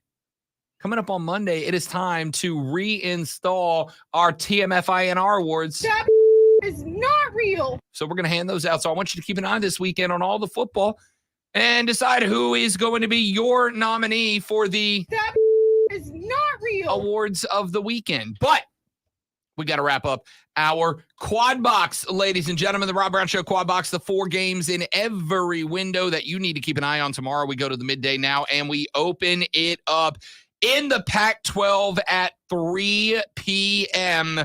when Cal takes on Utah. Rob, it's Pac-12 football. Who cares, man? Well, a couple of people care. Wait. They play in the afternoon? This one does, which means that they are playing at 2 a.m. California time. I think that's how the time zone That sounds right. Which, by the way, you see what Dion said? Dion ain't thrilled. Because Stanford plays Colorado in Boulder tonight at 8 p.m. And that's 8 p.m. Mountain time. That means 10 p.m. our time that game kicks off tonight. Dion said that those games are, and I quote, the stupidest things ever. I love it. So maybe the Dion effect works in such a way that those games are moved back into a time, where everyone can watch. And DX had some words for you, West Coast. I will say that I very much appreciated that because he specifically said, what about the folks in West or in East Coast time? What about the folks out on the East Coast who don't want to watch a game at 10 p.m.? And I was like, yeah, what about us? Thank you, Dion. What about us? Because Prime should play in Prime, not late at night. Yeah, Prime's like, dude, it's in my name.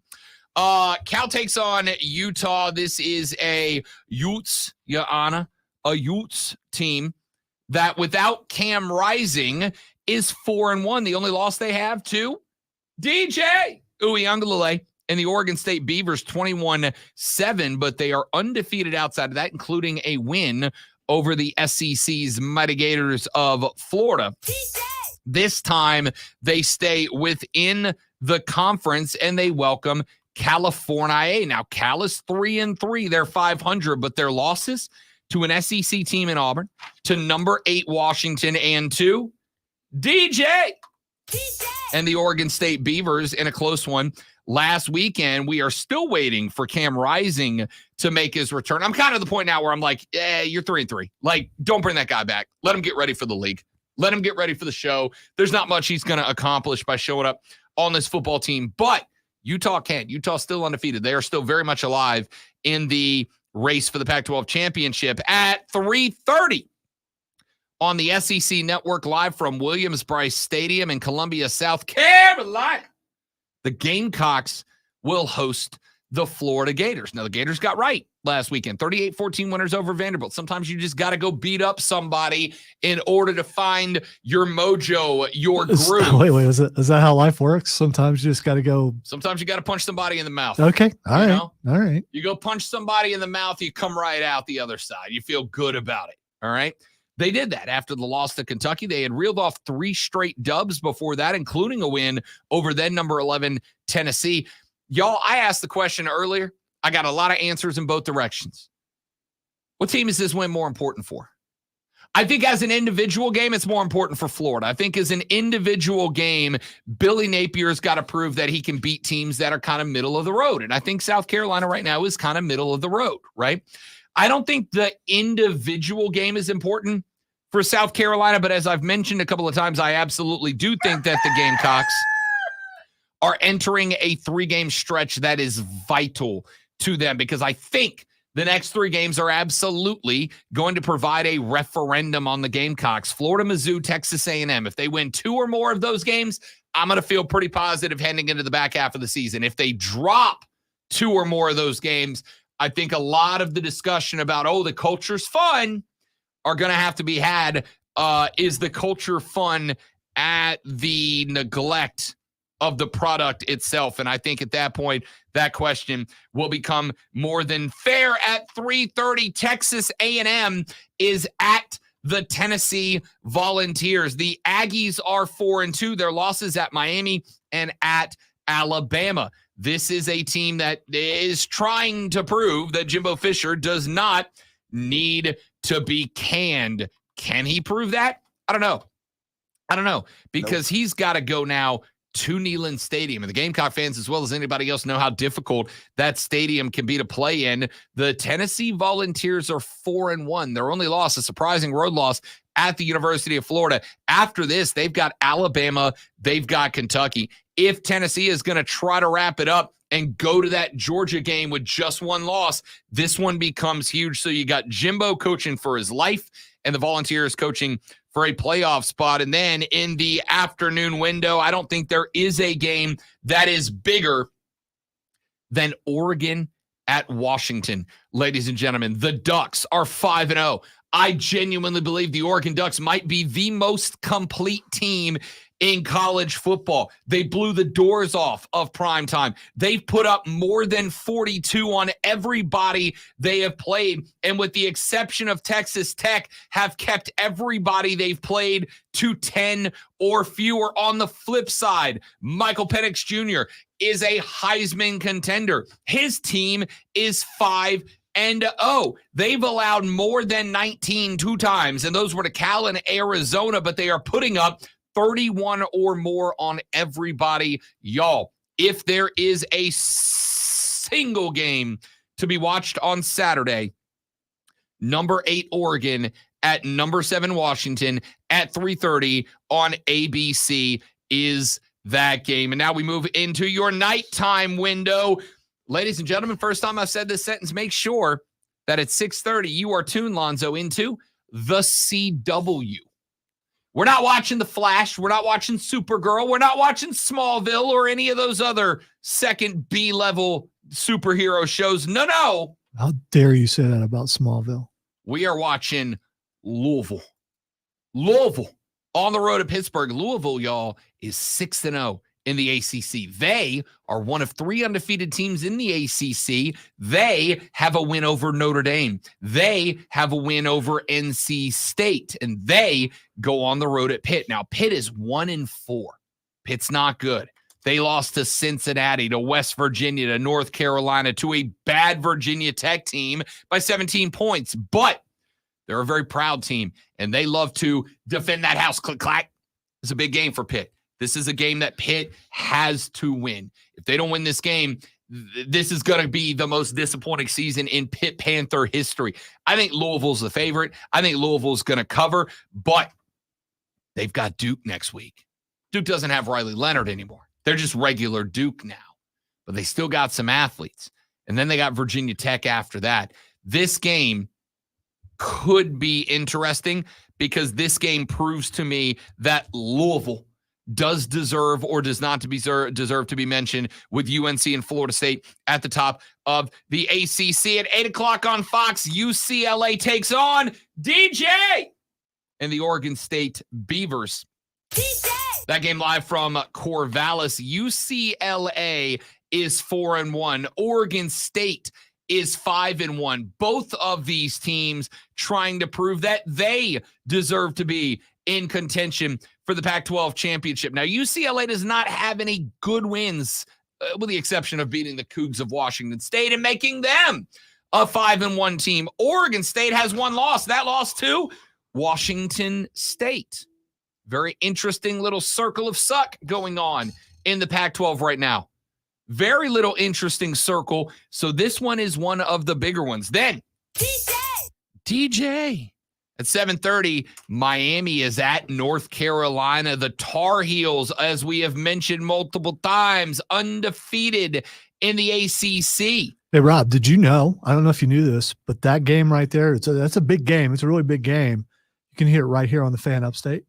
Sure can. And it is a big one because the Miami Hurricanes, they're not out. They're a one-loss team. Couple of bounces the right way. Miami's back in the ACC title game. North Carolina right now is in the catbird seat because I'm going to go ahead and tell you, if it's a three-way tie, your ACC championship game is Florida State, North Carolina, who do not play each other in the regular season. But North Carolina is going to have to go undefeated in order to get there. Miami, on the other hand, plays both North Carolina and Florida State this year. They line it up with Drake May and the Heels this Saturday night, 7:30 on ABC. I think this might be the most important game of Mario Cristobal's career, because if he can't win this after what he did against Georgia Tech and they take back-to-back losses in a year in which Canes fans were convinced that they were ready, that's a bad look for Mario Cristobal.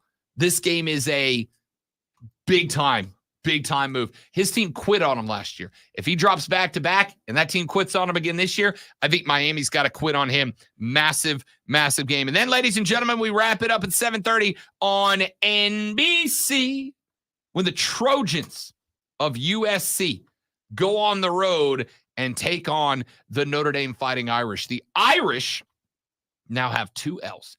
They took a disappointing, and I wouldn't call it embarrassing, though some Irish fans have described it that way, L to Louisville last week. And that, of course, was 2 weeks after they took the L on the road against the Buckeyes of Ohio State.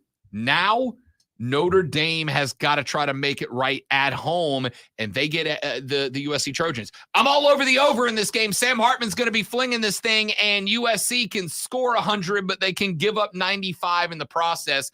This game is my bet game of the week, and I'm betting the over when the Trojans travel to Notre Dame to take on the Irish. They're going to score 120 points in that game. It's going to be ridiculous. Ladies and gentlemen, there's your quad box.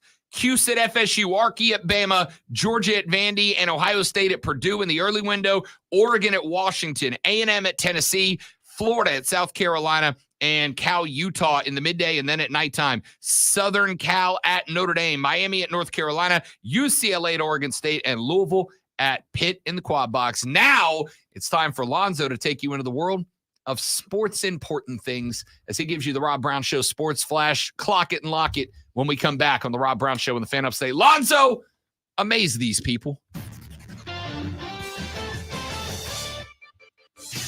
All right, the Carolina Panthers announced they're simplifying their playbook as they prepare for their game on the road against the one-loss Miami Dolphins at 1 p.m. on Sunday.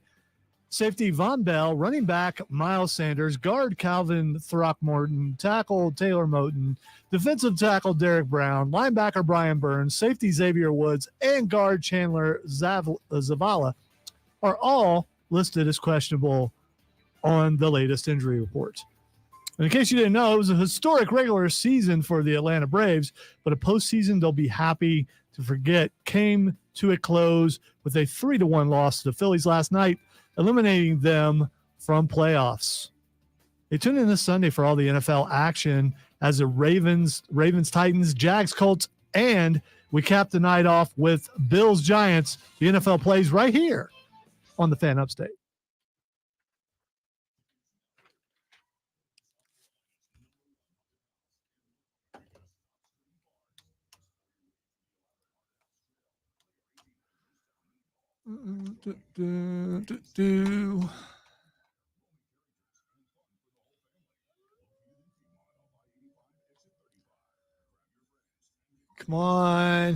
Come on, do the thing. There you are. There it is. There's a thing.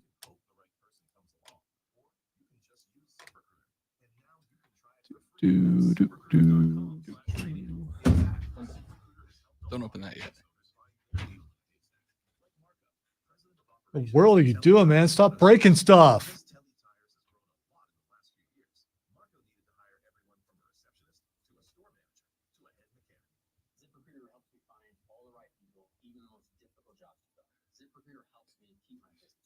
Take it from Marco and millions of other businesses who've used ZipRecruiter.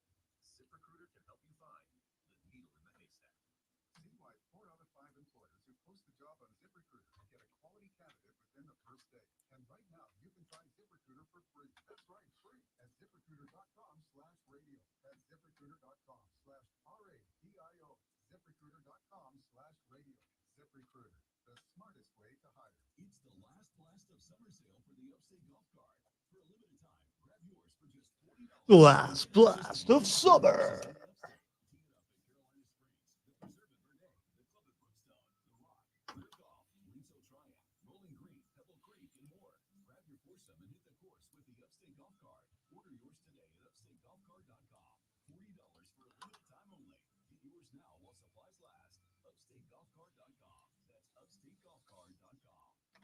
In this market, you'll find Fisher Investments is different than other money managers.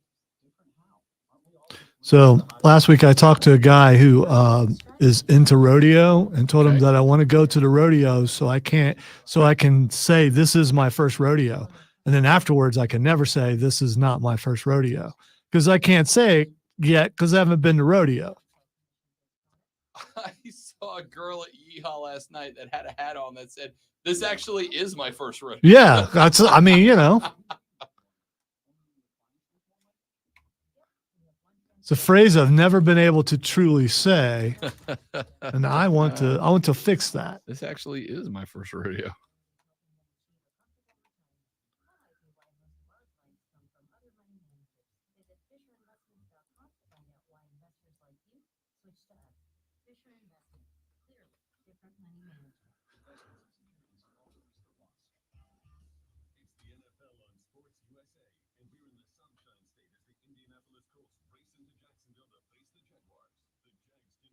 Jaguar.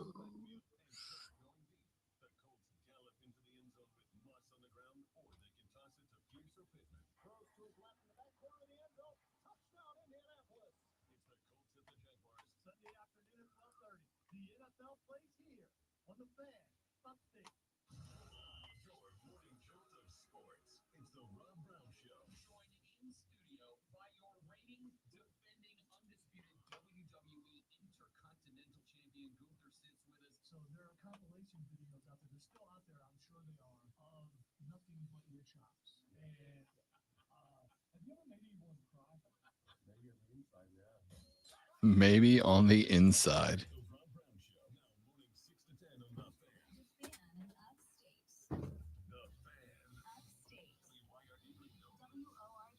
I think anyone even talks to him after the Chop Fest. I mean, going back to Gorilla, just Can like anyone talk? It's like, yeah, you just don't want to be in the same room as him.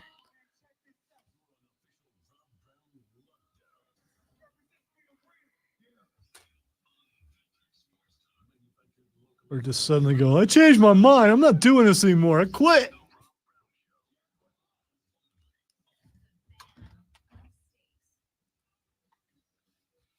Good morning. Hour number 3 of the Rob Brown Show goes now. Welcome back, ladies and gentlemen. The work hours are officially underway, but worry not, because Lonzo and I shall do our darndest to entertain you for 2 more hours nonetheless, folks. Duh. Because that's just the kind of people that we are. Welcome back. Great to have you. I am Rob. He is the great one. 844-326-3663. The phone number, 844-326-3663.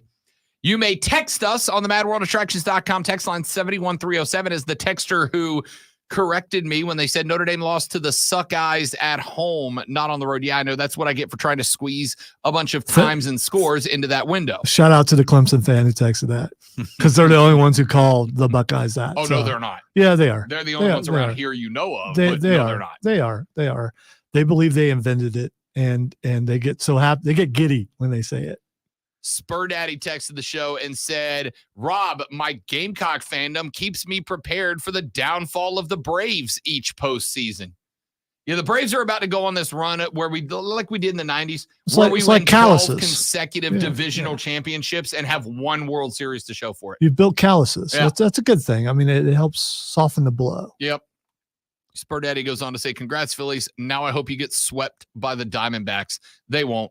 They're going to win that series. Though, when your team loses, do you want that team to beat you to get swept, or do you want them to dominate and win so you have a reason to, like, look what they did?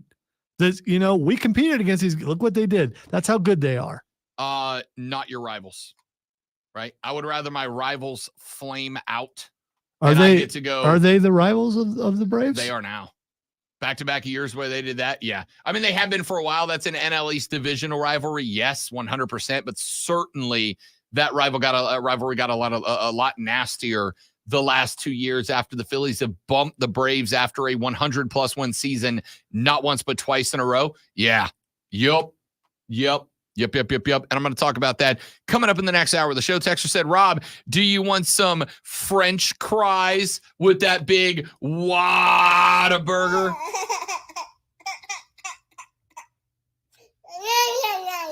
Who's your team, texter? Who's your team? Who's your squad, bro? Because last night I had Mets fans coming after me. The team with the highest payroll in baseball that, what's the word I'm looking for here? Sucked.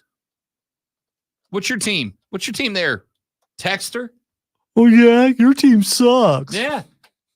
My team won 104 and got in. How'd yours do, pal? All right.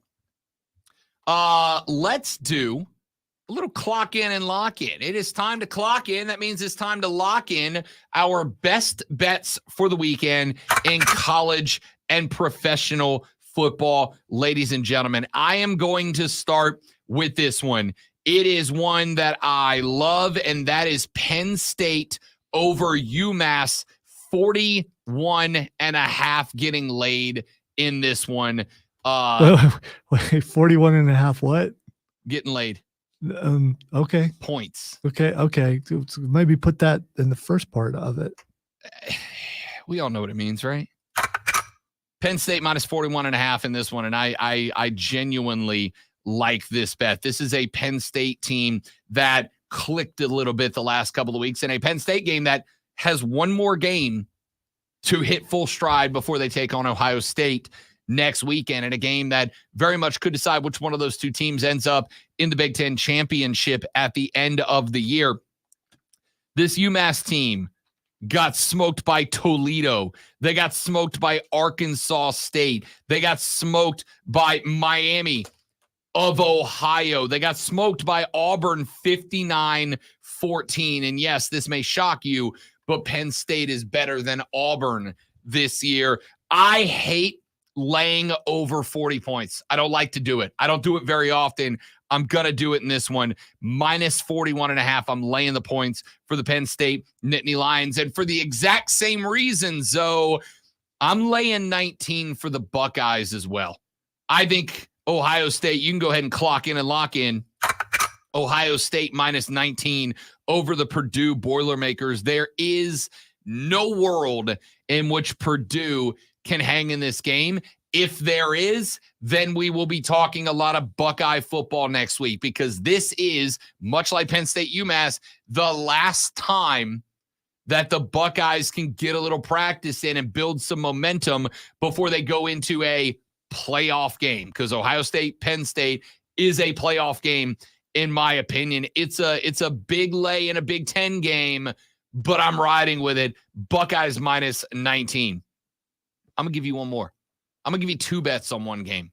Two bets that I love on one game. Notre Dame minus 2.5 and bet the over. USC's defense is non-existent.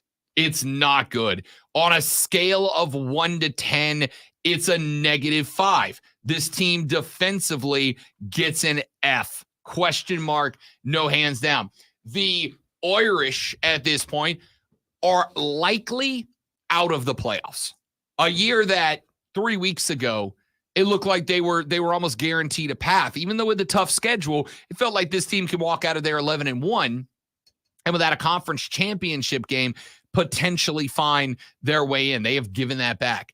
USC, however, unfortunately for the Trojans, they can score 50, but they can give up 45 to an average team. We saw that when they took on Colorado. I like Notre Dame to win this game by 10. I like Notre Dame. I like the -2.5, but I'm taking the over in this one as well because Notre Dame is not going to let up. They are going to put as many points on the board as they can figure out how to, and USC can't stop them. Notre Dame's going to be in the 40s, and I think the Trojans are going to be in the upper 30s in this one. Notre Dame -2.5, bet the over, clock in it, lock it. Florida State -17.5 over Syracuse. This one's interesting to me. Now, this is a game that, just looking at the circumstances of the two teams, I don't love it. And I'll go ahead and tell you, Vegas bettors, the sharps as we call them, they don't like it either. Just 6% of what we call the sharp bets. Those are the people who go to Vegas and this is how they make their money. They gamble to make their money. 6% of the money is coming in on FSU -17.5. I think you can go ahead and bank on this one. I'm going to say Florida State -17.5. You can go ahead and clock in and lock in on that one. And I'm going to go for two reasons. That is, Florida State's top two strengths both match up with Syracuse top two weaknesses. Florida State can now run the ball very well. Trey Benson went over 200 yards last week against Virginia Tech. They have kind of figured something out on the ground. And the more they can run the ball on the ground, the more the field opens up for Jordan Travis, for Keon Coleman. I'm assuming Johnny Wilson is going to play in this one, though I have not heard any updates. I'll go ahead and look at that while we talk about this game. But I think that this one is going to end up, it does look like Johnny Wilson is going to play, who was a massive part of what they did against Virginia Tech. Florida State's defensive line is the strength of the defense. Jared Verse broke out last week, had a couple of sacks in that one. Jared Verse and the FSU defensive line will keep Garrett Schrader from extending plays. That is exactly what Clemson did do to beat the Syracuse Orange. Clemson did it at their house. Syracuse has got to go down to Tallahassee. Florida State -17.5. Go ahead and clock in and lock in with that bet. I'm going to give you one more. DJ Uiagalelei. I'm just going to start throwing different calls at Lonzo and see if I bet he's on the trigger. I don't think I can get him. Yeah, you probably did. They are very far apart. Yeah. So, -3.5. Go the Beavs at home over UCLA. A UCLA team that I do like, a UCLA Bruins team that I do think has got some good about it, but they lost 14-7 to Utah without Cam Rising. And outside of that, they don't really have an impressive win. Oregon State, on the other hand, does. They do have that loss, but that loss was, if you consider a loss a good loss, a 3-point on the road at the Cougs of Washington State, a good one. They beat that same Utah team 21-7 2 weeks ago. And every other game outside of those has been a blowout at this point. Oregon State and DJ -3.5 feels real good to me. I think they win that game by a full touchdown. Give me the Beavers. And then my last one, Georgia -31.5 over Vanderbilt. This is a bread bet to me. This is a bread bet to me because Georgia is a team that what's a bread bet? That means we're gonna go get that bread. Okay, all right. We're gonna go get that bread. Bread, dough, bag, smoke, okay, heat, whatever you want to call it. All out, just gonna win some money. Yeah. Okay, all right. Yeah, I like Georgia -31.5. Again, those big numbers, I don't love them. I'm very hesitant of those big numbers, but Georgia figured it out last week. I think the South Carolina game scared Georgia a little bit. I think the South Carolina game put a little fear into the Bulldogs. And ever since that game, with the exception of, and here since Keegan got all upset saying the Tigers are catching strays because the Braves lost, cool, bro. No, they're catching strays because it was an even opponent, an equal opponent that we had to talk about. Auburn gave Georgia hell. They came out the next week. They hung 51 on Kentucky. If they hung 51 on Kentucky, they can get to 60 against Vandy. If they get to 60 against Vandy, that just means they've got to keep Vandy from reaching 30 I think they can do that. Give me the Georgia Bulldogs. Go ahead and clock in and lock in on Georgia minus 31.5 in that one. So those are my favorite college football bets. Those are my favorite ones upcoming for Saturday. I'm excited about that. Over in the NFL, take a look at a couple of lines. There's nothing that really jumps off the page at me in the NFL. I will give you one that scares me, but I might make the play. Commanders plus 2.5 against Atlanta. I think I like Commanders plus 2.5 in Atlanta. Now, this one, please don't follow me on this. I'm begging you not to follow me on this because most of the Vegas insiders, like 31% of that money is coming in on the Falcons right now, which is a big number. That means somebody in Vegas really believes Atlanta's got something this weekend. But Washington keeps going up against top-flight teams. Yes, they lost to the Bears, and that was embarrassing. But they have been in some games with some good teams, including forcing the Eagles to beat them in overtime. I think the Falcons might have gotten a little big for the britches last week. Like, they walked out of there last week hitting the championship belt celebration, the old discount double-check celebration. The Falcons aren't that good. It was a good win, but they're not that good. Desmond Ridder is due for a letdown game, and I'm going to go ahead and bank on it being against the Commanders this weekend. I really wanted to bet Panthers plus 13.5, but I can't do it. Not with that injury list. Not with that injury list. I can't do it. Cowboys minus 2.5 against the Chargers. I'm real iffy on that. Like, that's a game they should be able to defense their way to a win. But Justin Herbert every now and then has one of those games where he just pops off and he just does something wild. I think this could be one. Outside of that, NFL's kind of thin this weekend. Not a lot of bets for me on the NFL. So nothing on the Colts and Jags game? No. Okay. No. Because here's the thing. Minshew mania, right? Gardner Minshew does this thing where he comes in and he starts real high and then he kind of slows down the longer he's in there. Anthony Richardson's out 4 weeks. Minshew could very well start hot. Trevor Lawrence and the Jags, man, like, they should be better than they are. If the Jags were who I thought they were, I'd be all over that number. But, like, that team that played Atlanta, like, I don't know, man. They feel like they're not clicking the way I need them to in order to get there.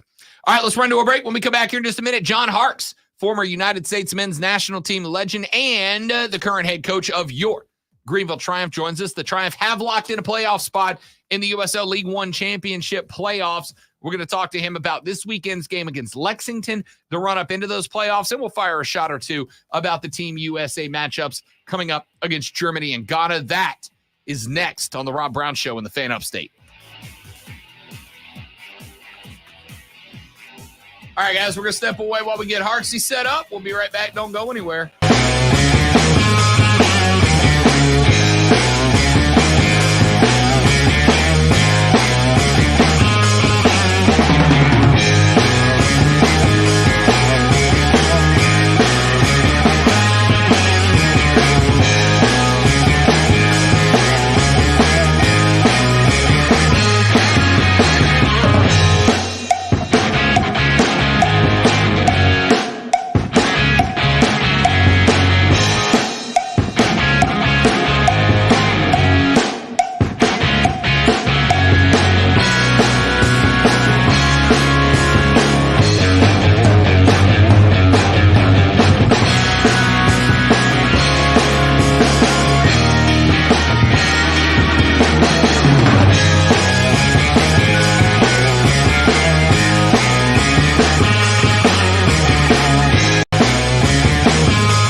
got to turn that obnoxious music off. Coach, what's up, fella? You had me rocking out. I was like, what's happening? Good morning. Moved us to the Look at mornings. the It's the only way hair to on keep you. ourselves away, Coach. What's going on with the hair? I love it. Well, I'm going with a new thing. I'm going with the, all the kids are doing it. I figure if I can get the soccer headband rocking, I'm gonna be in good I shape. just want to say I have nothing to do with it. I am not an influence on this. No influence from you whatsoever. No influence from you. Nothing. Look How you doing, Coach? The length of his hair, man. I'm doing well. Good. Thank you. Yeah. Getting ready for the start of the day, man. Looking forward to it. Yep. Congrats on getting locked in. Still want 3 more tomorrow. Of course. Absolutely. That's the goal.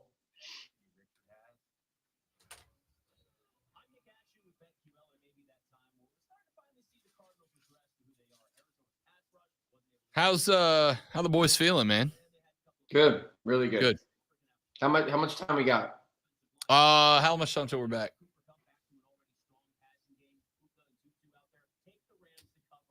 Got about 3 minutes.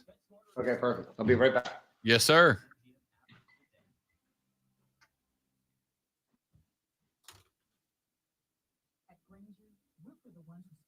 My mouth was full. It worked out.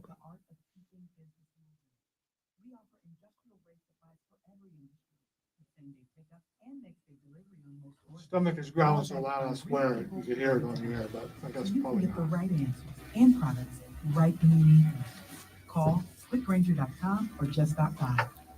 Granger, for the ones who get it. A horrific car accident left Paula with major injuries and surgery after surgery. I got to the point where I really couldn't walk. I had to resign from work. I was really just laying in bed. It was terrible. I would go back under the knife. She missed working and traveling, but all that was about to change. QC Kinetics used natural biologics to treat Paula. No foreign substances. They provided regenerative treatments that helped subside the pain and restore her quality of life. Oh my gosh, I can't believe it. I was feeling more movement and doing stuff. And then I start crying. I'm like, I can't believe it. For Paula, this moment was extremely emotional. I couldn't do nothing. I respect it, Coach. I respect it. There we go, man. We got to get it going. The wardrobe change. I love it. Yeah, man. Yeah, man. That's 864-448-3772.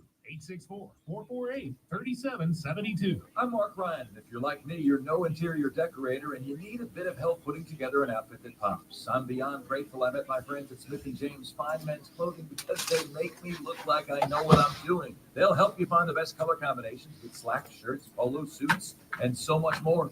There's nothing quite like surprising your sweetheart with a new getup that has you looking your best. Check out their collection today at smithandjames.com and stop by their stores at 222 Craig Street in Greer or at their new location on Verde Boulevard in Greenville. Running a small business is no small task. At Home Trust Bank, we work hard to prepare businesses for whatever tomorrow may bring.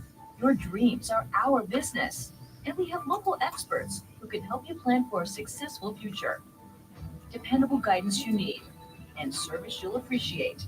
At Home Trust Bank, we take your small business banking personally. Visit your local Home Trust branch or anytime at htb.com. Member FDIC. The Burns Rebels play on the Fan Upstate. 97.1 FM in Spartanburg, 97.7 FM Greenville, and streaming on the Odyssey app. Burns Rebels football on the Fan Upstate. Hey everyone, this is Richard Deitch, and I host the Sports Media of the Richard Deitch Podcast. What can you expect from this podcast? Well, each week I'll have interviews and in-depth conversations with the people who bring you the sports you love. As long as breaking the show, it's not my fault. No, I'm shaking my head. No. I like Richard Deitch a lot. What is this problem? I like his pod. I like his tweets. Okay. Today, tons of clouds and sun with a high of 75. Weather brought to you by Barbasol Shaving Cream. Feeling great starts with a great shave, and great shaves start with Barbasol Shaving Cream. Close shave, America. Close shave, Barbasol. Sponsored by Jeff Martin Auctioneers. Don't miss the Jeff Martin Auctioneers Automobile Auction in Delaware on Saturday, October 14th, featuring vehicles, boats, All motorcycles. right, we're almost there. Bid your way live on We're almost We're there. working on it. We're almost there. Long break.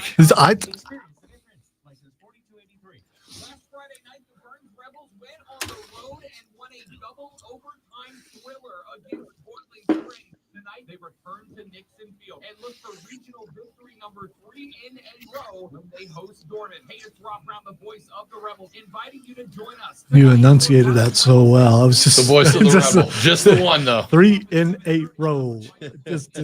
Yeah.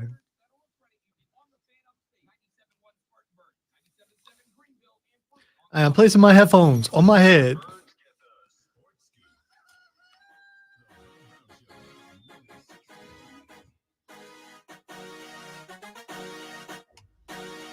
Yes, we are in the midst of football season, ladies and gentlemen, but there are 2 football seasons rolling on right now as this Saturday evening at Paladin Stadium on the beautiful campus of Furman University, the Greenville Triumph will wrap up their regular season when they welcome Lexington down to the upstate of South Carolina. And joining us now on the show, the young man who will be in charge of the team that night is in charge of the team every night that they take to the pitch. He is former U.S. men's national team legend and, dare I say, current Greenville Triumph legend. He is John Harkes joining us on the show. Coach, what's up, big fella? Thank you, sir. What a, I don't know how much I owe you for these introductions, but I'll take them. I'll take them when they come. Doug cuts the check. Don't worry about it. We'll You're put a it good on man. him. You're a good man. And you're growing hair out, which is fantastic. It's a great look. I think we've got a lot of players doing the same now, so you've inspired some of the players, just grow the hair out. We're influencers, Coach. We're influencers. It's just the highest of levels. How are you? Good to be on. It's good to be on. Yeah, man. Great to have you. Good to have John Harkes back on the show. And let's talk a little football, Coach. I mean, listen, the Triumph lock up a playoff spot, 5 consecutive seasons. The only team in USL League One that has been to the playoffs every year of its existence so far. What's that mean? I mean, what's that mean for you guys as an organization? What's that mean for you as a manager to be able to say we're the only team that has been in the USL League One playoffs every year that there's been a USL League One playoffs? Well, we're certainly very happy about it. And but what does it mean? It means consistency. It means expectations every year, high standards. We started building this club in 2019, and I remember I had a conversation with my wife Cindy last night, who helped start the club with us in the first year, and she was the director of soccer ops. We were talking about what a journey it's been, and but to do it back to back, and I think when Doug Irwin kind of pushed out like 5 seasons, it's pretty hard to kind of get a hold of it, because it's a difficult, and every year is different. There's challenges, there's adversity, and I think that we have just kept it positive within our team every year with good character, with guys that want to fight for a title, and what they mean. What does that mean to put on the badge of Triumph? And I think that has culminated in us making 5 playoffs in 5 years, and it's hard to do. 5 playoffs in 5 years. It's difficult to do that. And yeah. A couple of finals appearances, a USL League One championship. Coach, I've said for a very long time, regardless of sport, regardless of level, the best way to get people excited about anything is to win, right? I don't care what sport you're talking about. If you want people to be invested, you've got to win. I don't know if that's uniquely American or not, but it just is the way it is. So for me, I see 5 playoff appearances. I see a league championship, multiple league finals, and that makes it easier for me as somebody who is trying to help build the brand of the Greenville Triumph to get people excited, to say when you come out, you're going to come see a winning ball club. Have you guys felt a correlation between the excitement level in the upstate about this club and the continued winning tradition of it? Yeah, I mean, we've had, we have fan appreciation night tomorrow night, and we want to give our thanks back. So we do feel that, no matter what we've been through in terms of changing, venues from one year to the next, they've always been there for us. So we're excited. And I'll tell you what, it's a really good situation when you got the fans that are excited every year that can celebrate not just the playoffs, but they can celebrate, what we're doing in the stadiums and what we're doing with the league. Oh, got a drop connection. We'll get John Harkes back here in just a second. I know he was sitting in the living room, so maybe on the Wi-Fi when we get Harksy back here in just a second. But yeah, no, I mean, I think to continue what he was saying there, and we've talked about this for a while, in different aspects of it. Like, it is easiest to get people involved and excited about a club when that club is good. And I don't care what sport you're talking about. I don't care what level you're talking about it. I've told the story in the past when the Saints won their Super Bowl back in 2009, 2010, that I grew up a Saints fan. I grew up wearing black and gold all the time. And then all of a sudden the Saints win the Super Bowl. And I went to college at the University of West Florida at the time. And I got on campus and there were people in Saints gear everywhere. I mean, there were folks in Saints gear everywhere the next day because we attach ourselves to winners. We got John Harkes back on the stream now. Coach, I'll let you finish up that thought. We got cut off there. Yeah, sorry about that. I was just saying that, we have fan appreciation night tomorrow night, Rob, and we've always had a great relationship with our fans, and you know that. You're a great fan of our club, and you've always been there to support us. So we want to give back tomorrow night. There is a correlation between the success of growing a club from the ground up, and you have to be a club for the community. We've talked about this many times, and we got the fans that love our game. They love our product. They love the players because it is the players' game. And it's been a great relationship, and we've got to continue to push that on. Now, we've been in 3 out of 4 finals so far in 4 years. And now we want to get to 4 out of 5 finals. So that's our goal. And we want to keep pushing that. We're talking to John Harkes. He is the manager of the Greenville Triumph. It is Fan Appreciation Night on Saturday. Just a little elaboration on that, Coach, because, I've told you the story. I've told Doug and Chris the story. The first thing when I got here to audition for this job years ago, I got here, I drove to an Airbnb, I checked in, and the first thing I saw was a Greenville Triumph magnet on the fridge in this Airbnb. I went, I want to check out what this is about. I learned there was a soccer club and immediately it was like, if I get this job and I come here, I'm going to be a fan. But I think that kind of speaks to the outreach, doing the little things like, and I don't mean to give away a secret, hope Doug didn't get mad at this, but how many times I've gone to the Triumph shop downtown and watched people buy something and the Triumph say, hey, here's a car magnet, throw it on your car. And I see those daggum things everywhere. And we've done that for the Liberty. We've done it for the Triumph. I see the Triumph at every single community event that takes place. This club has put in such an emphasis on making sure, as you said, it's a club for the community. And then, by the way, you stack on top of that, it's been a pretty good soccer club the last 5 years. Like, what a winning combination for you guys. Yeah, it is. And I agree with you with the magnets. And I know Chris Lewis will be happy. Oh, this is just going very poorly. There he is. It's spreading the love, which has been number one. And look, at the end of the day, it's a good relationship. The store downtown, by the way, there's 25% off sales today for fans if you want to get in there. And I'm a salesman for the club all the time, but there's a lot of good product there. And like you said, there's this awareness now that about not just Greenville Triumph and the success and the expectations we have every year to go and fight for a title and get into the playoffs, but there is this kind of realization that USL League One is growing, the fans are growing, and we constantly talk about the Irwin family and how much they've invested in our club and the community, and hopefully soon we're going to be talking about stadium and everything else. But we are in a situation now that we've got a successful club. And when you have success on the field, like you said, Rob, I like to win. And our coaching staff and our players, we like to win games. So that's what you put together when you look at the roster. It's not just talent, but you look at good character, and then you look at players that want to win games, man. If you want to win, let's go. This is the place you want to be. You want to compete. I'm glad you brought up the stadium. Announcement came out earlier this week that the Triumph and Liberty will be returning to Paladin Stadium next season. It's been a phenomenal home. They do a great job. It is a football stadium, and I think is transformed on Saturdays during the season into a tremendous soccer stadium. But at the same time, there are those of us that very much would love to see a dedicated soccer stadium to serve as the home of the Triumph and the Liberty and be a kind of a community place. From your perspective, without getting, listen, we're going to have plenty of time to butt heads over the politics and the finances of it. This show is going to be a platform for that for a very long time.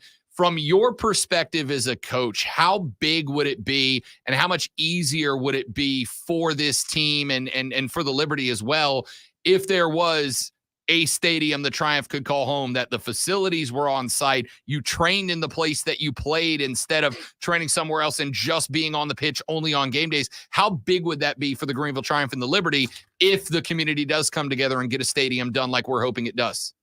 It's everything, Rob. It's just in a nutshell, it is everything.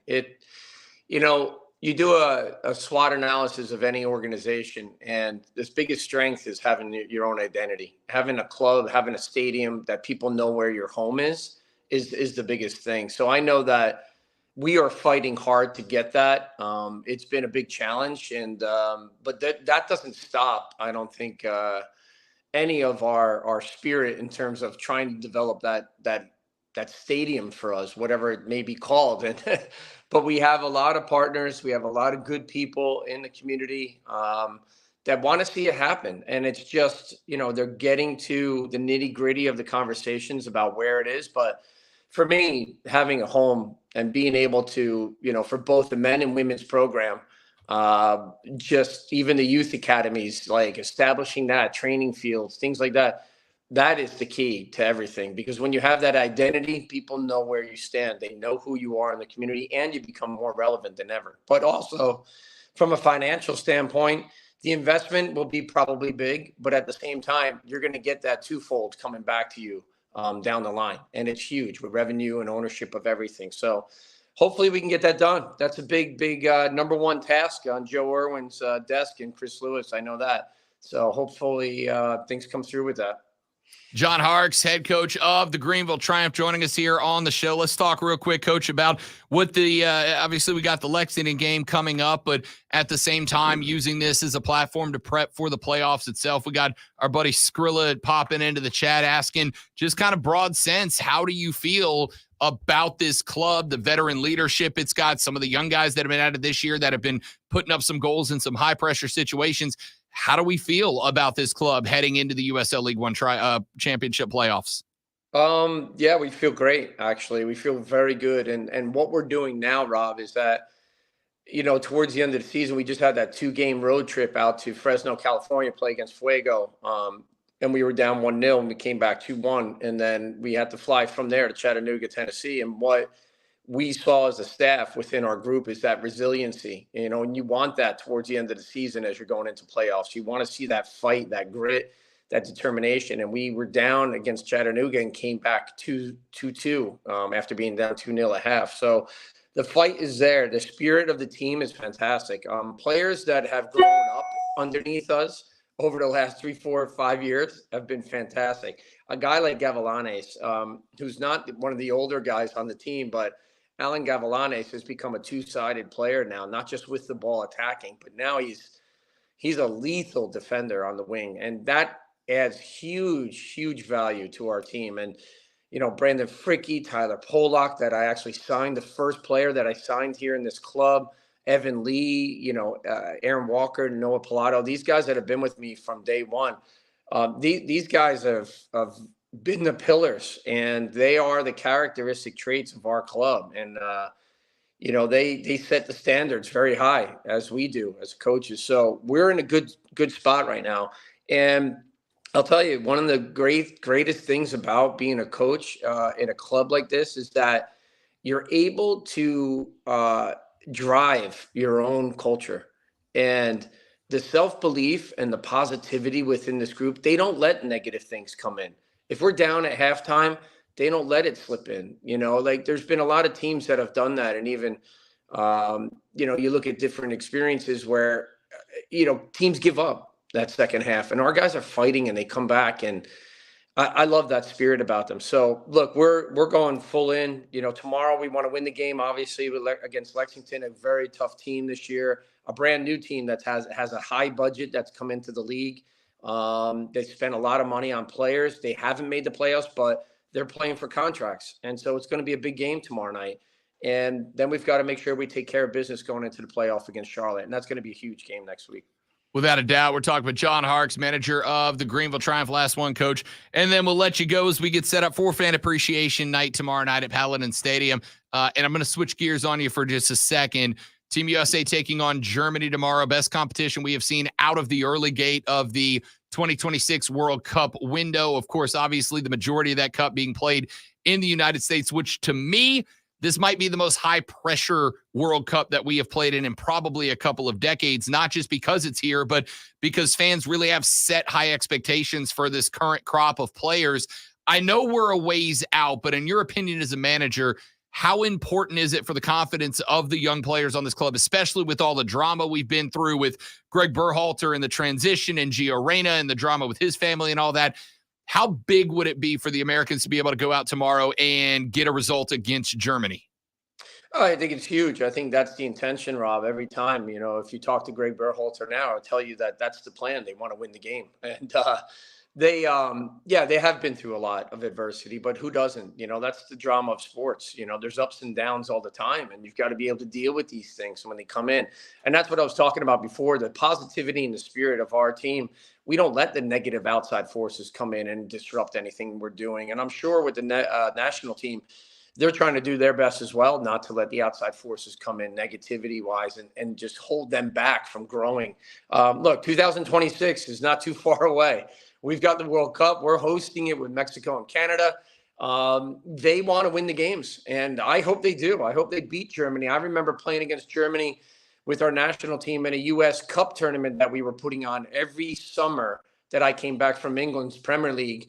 I would come in, I'd have a 10-day break, and then I'd be right back into it with the national team. And we played against Germany and lost 4-3 in a U.S. Cup game.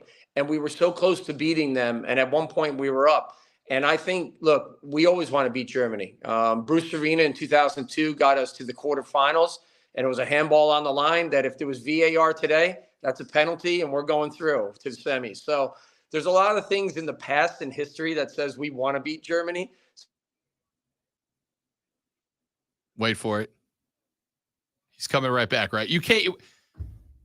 What a walk-off. What a walk-off. Well, we are unfortunately right up against the break right there. So we've lost Harksey. We're going to step away. We have got coming up in the very next segment, we will be joined by Kevin Thomas and John. What an anticlimactic end to that interview. That's all right. I'm going to get Harks. I'm going to call Harks after the show and get the rest of that answer. We appreciate John Harks. Thanks to Doug Irwin for setting that up. Thanks to John Harks for coming in. We do have the Greenville Triumph taking on Lexington tomorrow. Fan Appreciation Night. Grab your tickets now. I will be there. I can't wait. Going to be a blast. That is coming up tomorrow. It is the Rob Brown Show. It is the Fan Upstate.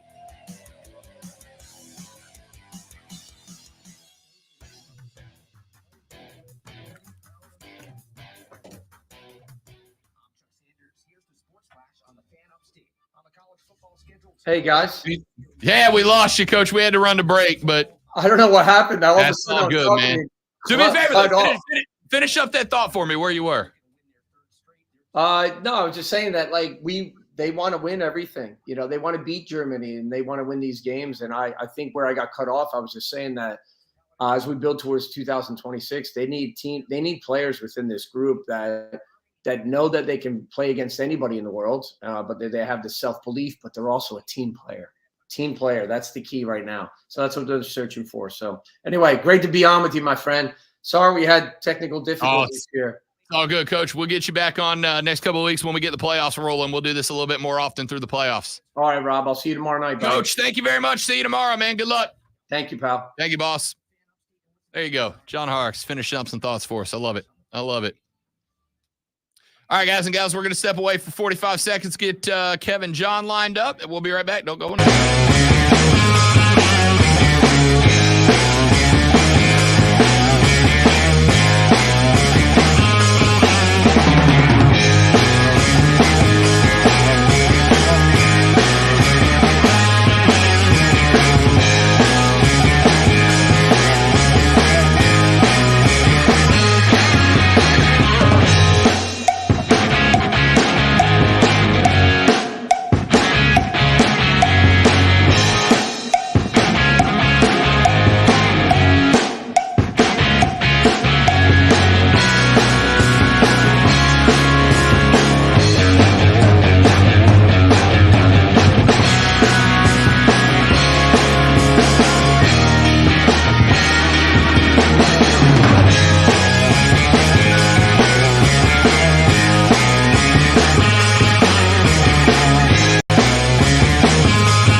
What's up, fellas? We ready?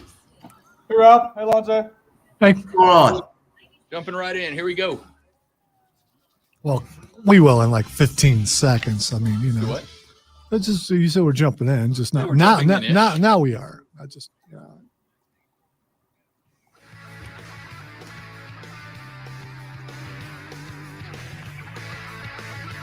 Thanks again to John Harkes, head coach of the Greenville Triumph. Again, they will be playing at home tomorrow. Final regular season home match of the season. It's also Fan Appreciation Night, so make sure you're out there. I will be. Cannot wait.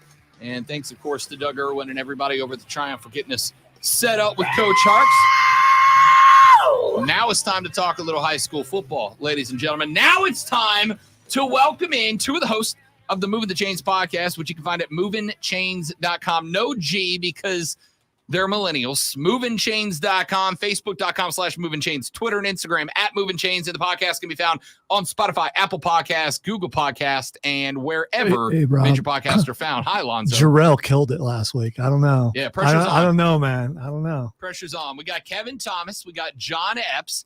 Both of them too busy playing golf and drinking mimosas to join us last week. They sent Jarrell. He killed it. And now the pressure's on, fellas. How we doing? It's great to have such an awesome team, Rob. I have, full confidence in everybody.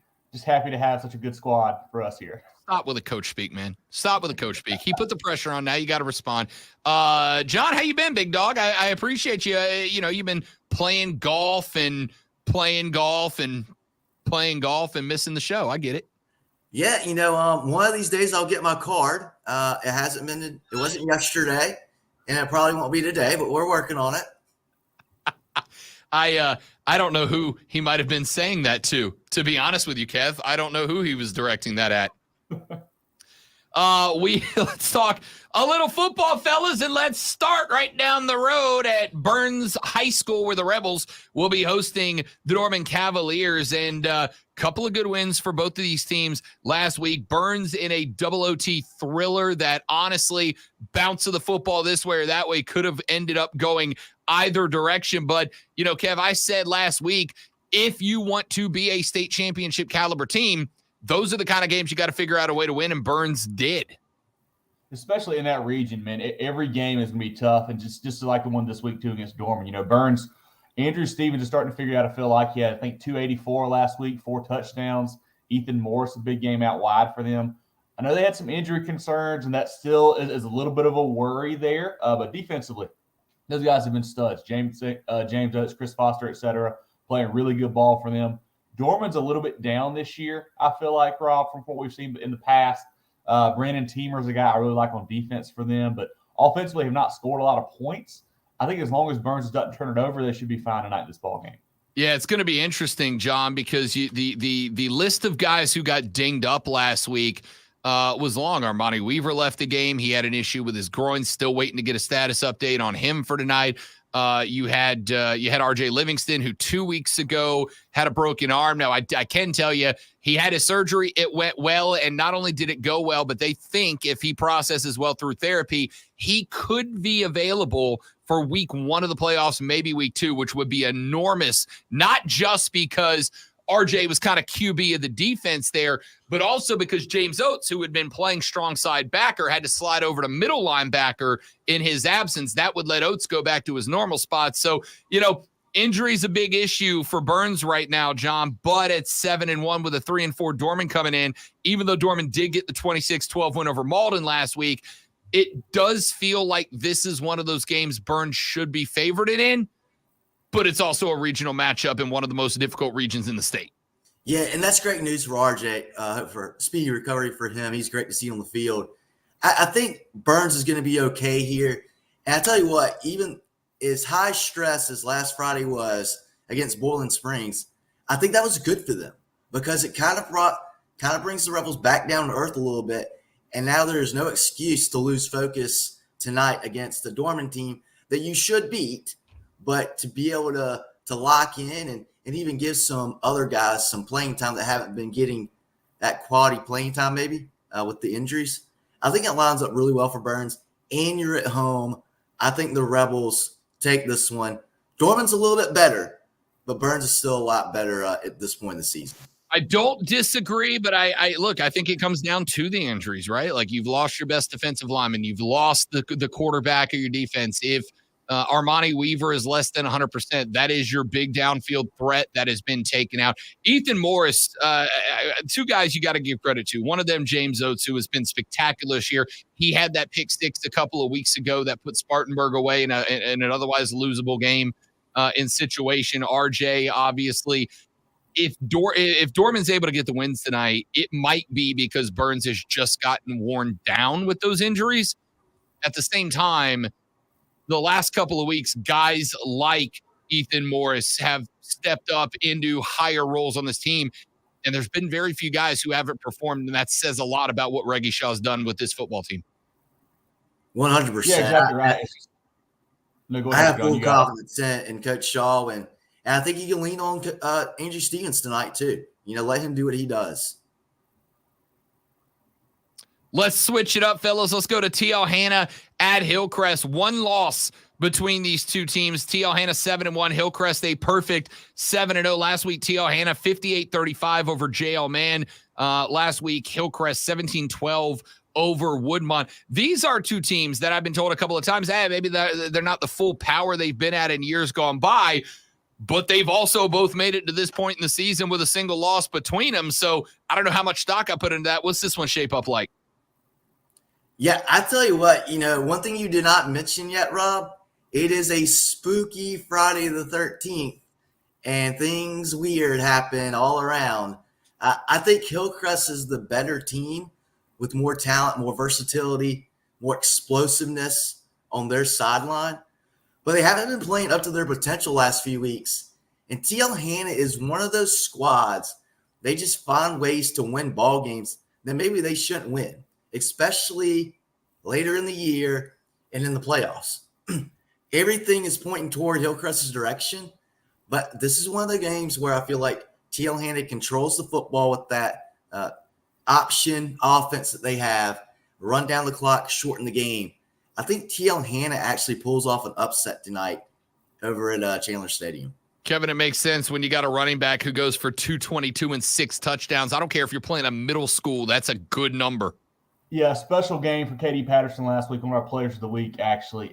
This ball game typically goes back and forth. The last 6 meetings have alternated: a T.L. Hanna win, a Hillcrest win, and back and forth. And the last 3 winners are going on to win the region title. I think that holds true again this season. But I'm leaning Hillcrest, actually. We talk about their offense with Avery McFadden and Caleb Sutton and Thomas Stanley, but the defense has been great all year, allowing 11 points per game.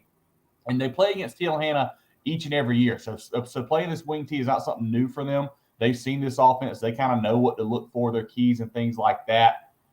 I'm going to go Hillcrest. Big special teams play out of Avery McFadden tonight. I think the Rams win at home, going to win that region. Let's talk about a couple more coming up this evening, fellas, and I think we'll stay there in that region with Burns and Dorman tonight. Of course, you got Boiling Springs up at Gaffney. Another couple of teams that have been told, maybe not the full power we're used to seeing them at, but Gaffney's a real tough place to play. Boiling Springs coming off of that L last week against Burns in a game that they probably feel like they could have, should have, would have won. They're going to put a little bit more on the gas pedal this week. I honestly think this could be a better game than a lot of people think it might turn out to be. Yeah, and the problem, too, for Boiling Springs, that they have to have a win. They're 0-2 in region right now. They're sitting on the outside of the playoffs looking in. They've got to find a way to pick up one in these next couple of weeks. Going to be really tough tonight at Gaffney. Gaffney team that started off kind of slow, a couple early losses to Crest and those guys. But they're starting to figure it out, play better on offense and defense. Riley Staten getting more comfortable at quarterback there. Jay McDowell's putting on a show each and every week. I think the Indians win this one, but they got to come to play for sure. Yeah, I feel pretty confident about Gaffney in this ball game. I'm really high on Boiling Springs. I think they have just grown tremendously, improved tremendously this year. But that offensive line, I think, is going to have a lot of trouble with the Gaffney front seven tonight. That is a very legit front seven again for Gaffney. I feel like we say this every year. And we saw Boiling Springs in person against Hillcrest a few weeks ago. They're a very good team. They're very talented. But that offensive line got eaten up by that Hillcrest defensive line. And I think they're going to have more of that tonight at the reservation. We've got about a minute and a half left, fellas, so we're going to wild card this one. Give me the game left we haven't gotten to yet. Kev, we'll start with you and then go to you, John. The game left on the schedule we have not gotten to yet that you guys think deserves to be talked about. The game that I'm actually going to go to, Greenwood at Westside. A couple of kind of very different offenses. Greenwood, kind of an old school wing tee. Westside going to sling it all around the field, four wide, 5 wide. Really enjoy watching Cutter Woods, the Rams quarterback, a Power 5 prospect. He's a stud. Will be a lot of fun to watch that one over in Anderson. Yeah, that's going to be really fun. Westside's a really fun team to watch. Two contrasting styles. And also, I'll mention Chapman and Travelers Rest. Chapman coming in, they're way over in Spartanburg County. They're a really good, gritty team. They're going to be fun to watch tonight as well. Kevin Thomas and John Epps from the Moving the Chains podcast. Find their website at movingchains.com. No G. And use that same handle to find them on Facebook, Twitter, Instagram, and their podcast on Spotify, Apple Podcasts, Google Podcasts, and wherever major podcasts are found. Where are you boys going to be at tonight? I'm going to head to Anderson, I think. Greenwood Westside. Me too. I want to see it. I dig it. And then we'll see you on Twitter on a little Friday Night Spaces. Fellas, appreciate you coming by. John, thanks for skipping golf for us, pal. Hey, this time only. There it is. I respect that. We'll talk to y'all next week, boys. Thank you very much for checking in. Kevin Thomas, John Epps for Moving the Chains.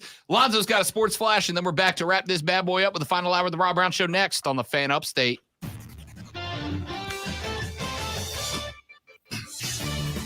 It was a historic regular season for the Atlanta Braves, but a postseason they'll be happy to forget.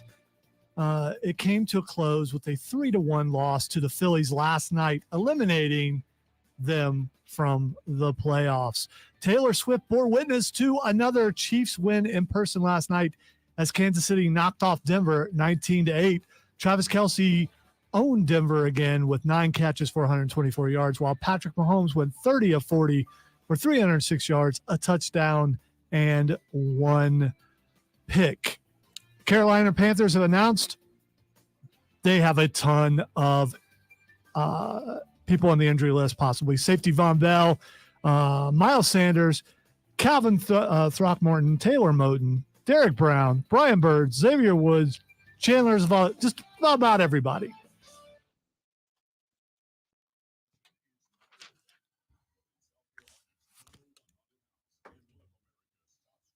Yeah, Keegan, I think he might have been.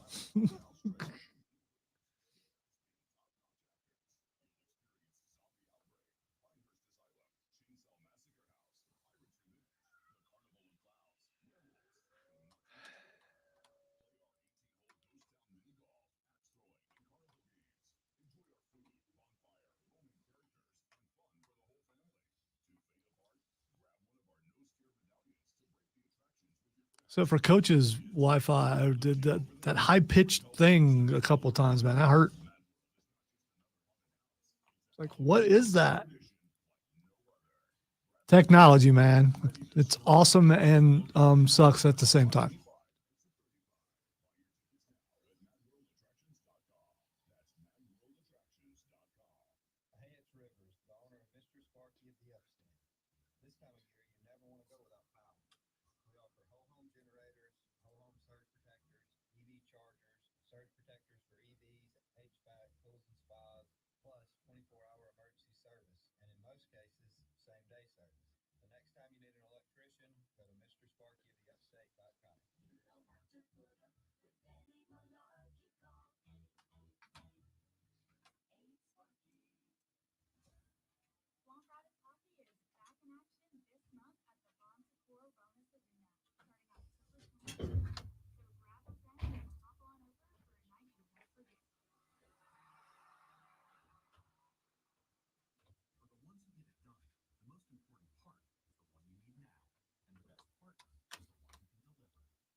$14 healthy players. Ouch. Yeah, that's not Ouch. good. That's less than ideal.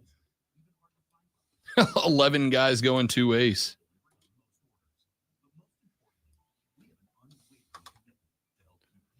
And special teams. They'd have to do that too. So playing 3 ways.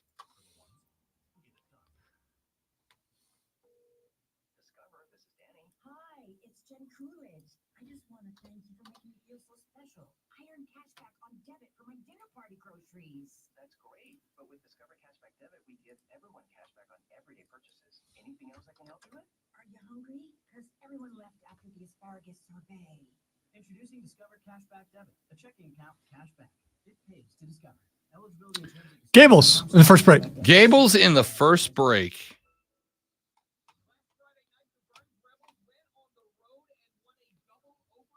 Man, that Rob Brown guy's everywhere.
Yeah.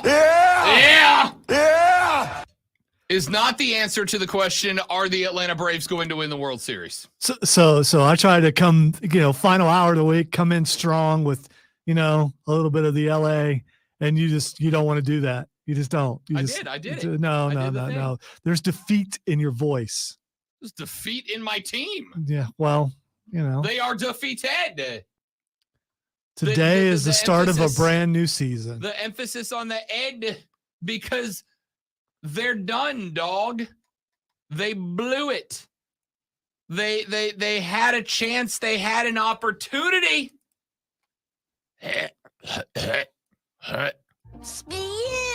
Yup, that's about the way to describe the Atlanta Braves offense in the last 4 games, without a doubt. Ladies and gentlemen, welcome in. It is the final hour of the Rob Brown Show, and I'm talking to America here. Great to have you. I am Rob, the great one, Lonzo, on the other side of the metaphorical glass. If you'd like to be a part of the show, multiple ways to do it. You can do so, on the phone lines at 844-326-3663, 844-FANFONE. You can do so on the MadWorldAttractions.com text line at 71307, like the texter who said, how about them Chapman Panthers? Hey, real good season for Chapman.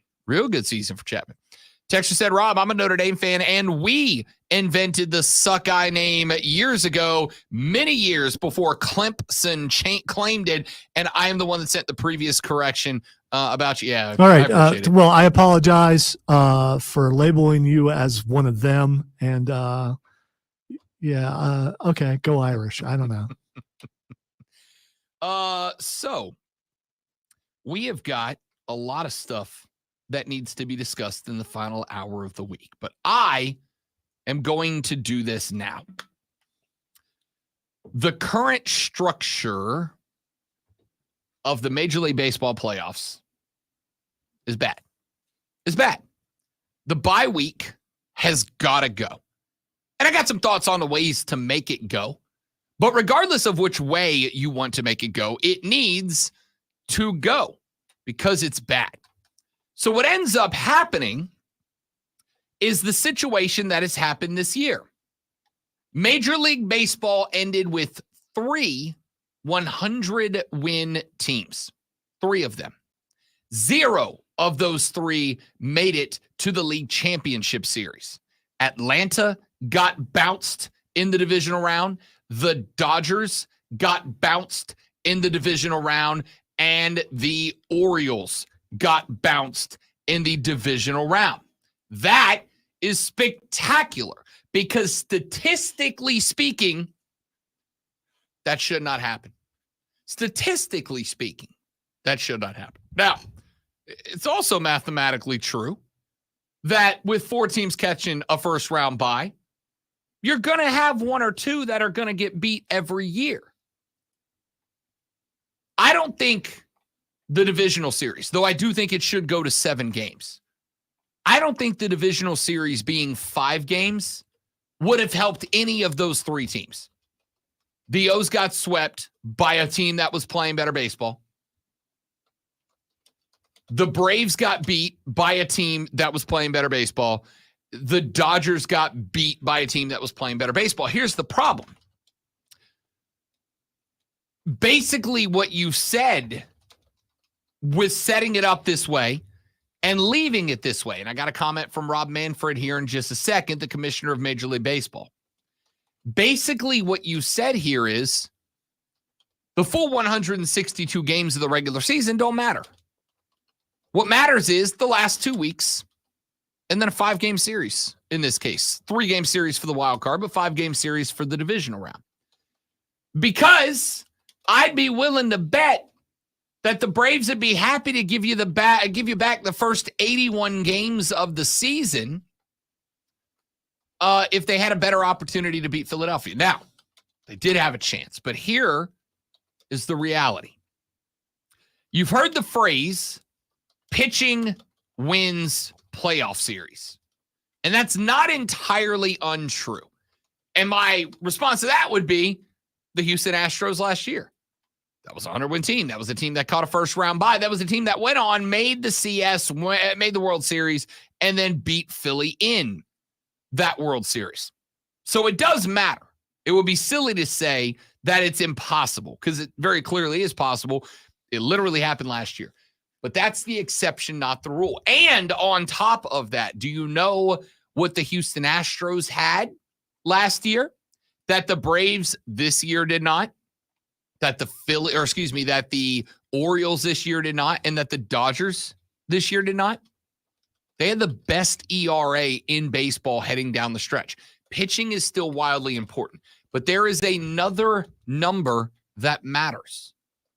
Home runs. Home runs matter in these 5-game divisional round series.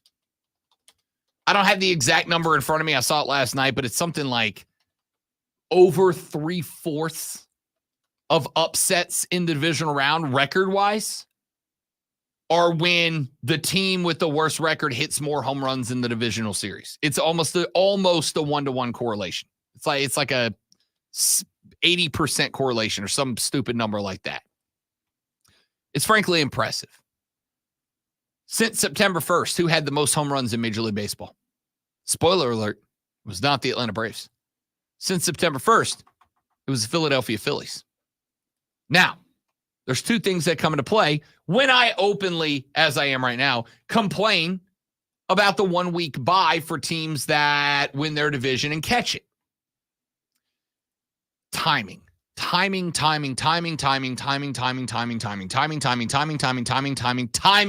means everything. Deion Sanders, and yes, I am bringing him up, and no, it is not in a college football aspect, though hang on, we might get to that. They play tonight.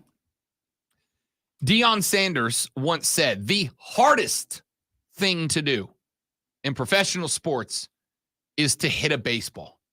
It's the hardest thing to do. And statistically speaking, he's correct. Hitting a fastball is the hardest thing to do in baseball.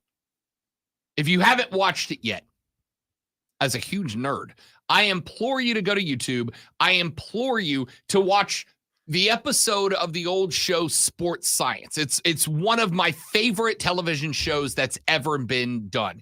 They bring in top-tier athletes, and they have them perform tests in a lab to really get into the data and the numbers and the science behind sports. For instance, they brought in Terrell Owens one time, and they were talking about the window that a quarterback has to throw at an open wide receiver, right?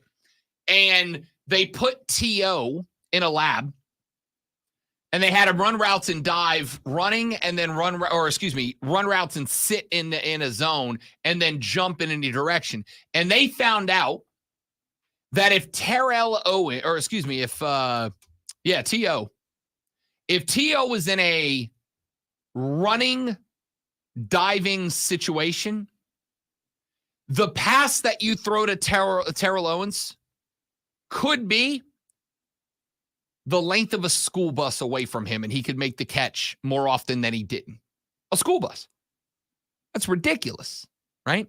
If it was from a standing spot, it was like half the length of a school bus. It was a ridiculous number. And then they did the breakdown of the timing that a batter has to recognize a fastball, locate the fastball, make a determination on if you're going to swing, make the determination where you're going to swing, and then swing. And it's like you have less than 1/10 of a second from the moment the ball leaves the pitcher's hand. Because at 95 plus miles an hour, your eyes don't process the ball and the direction and the spin rate until it's already like 6 feet away from the pitcher.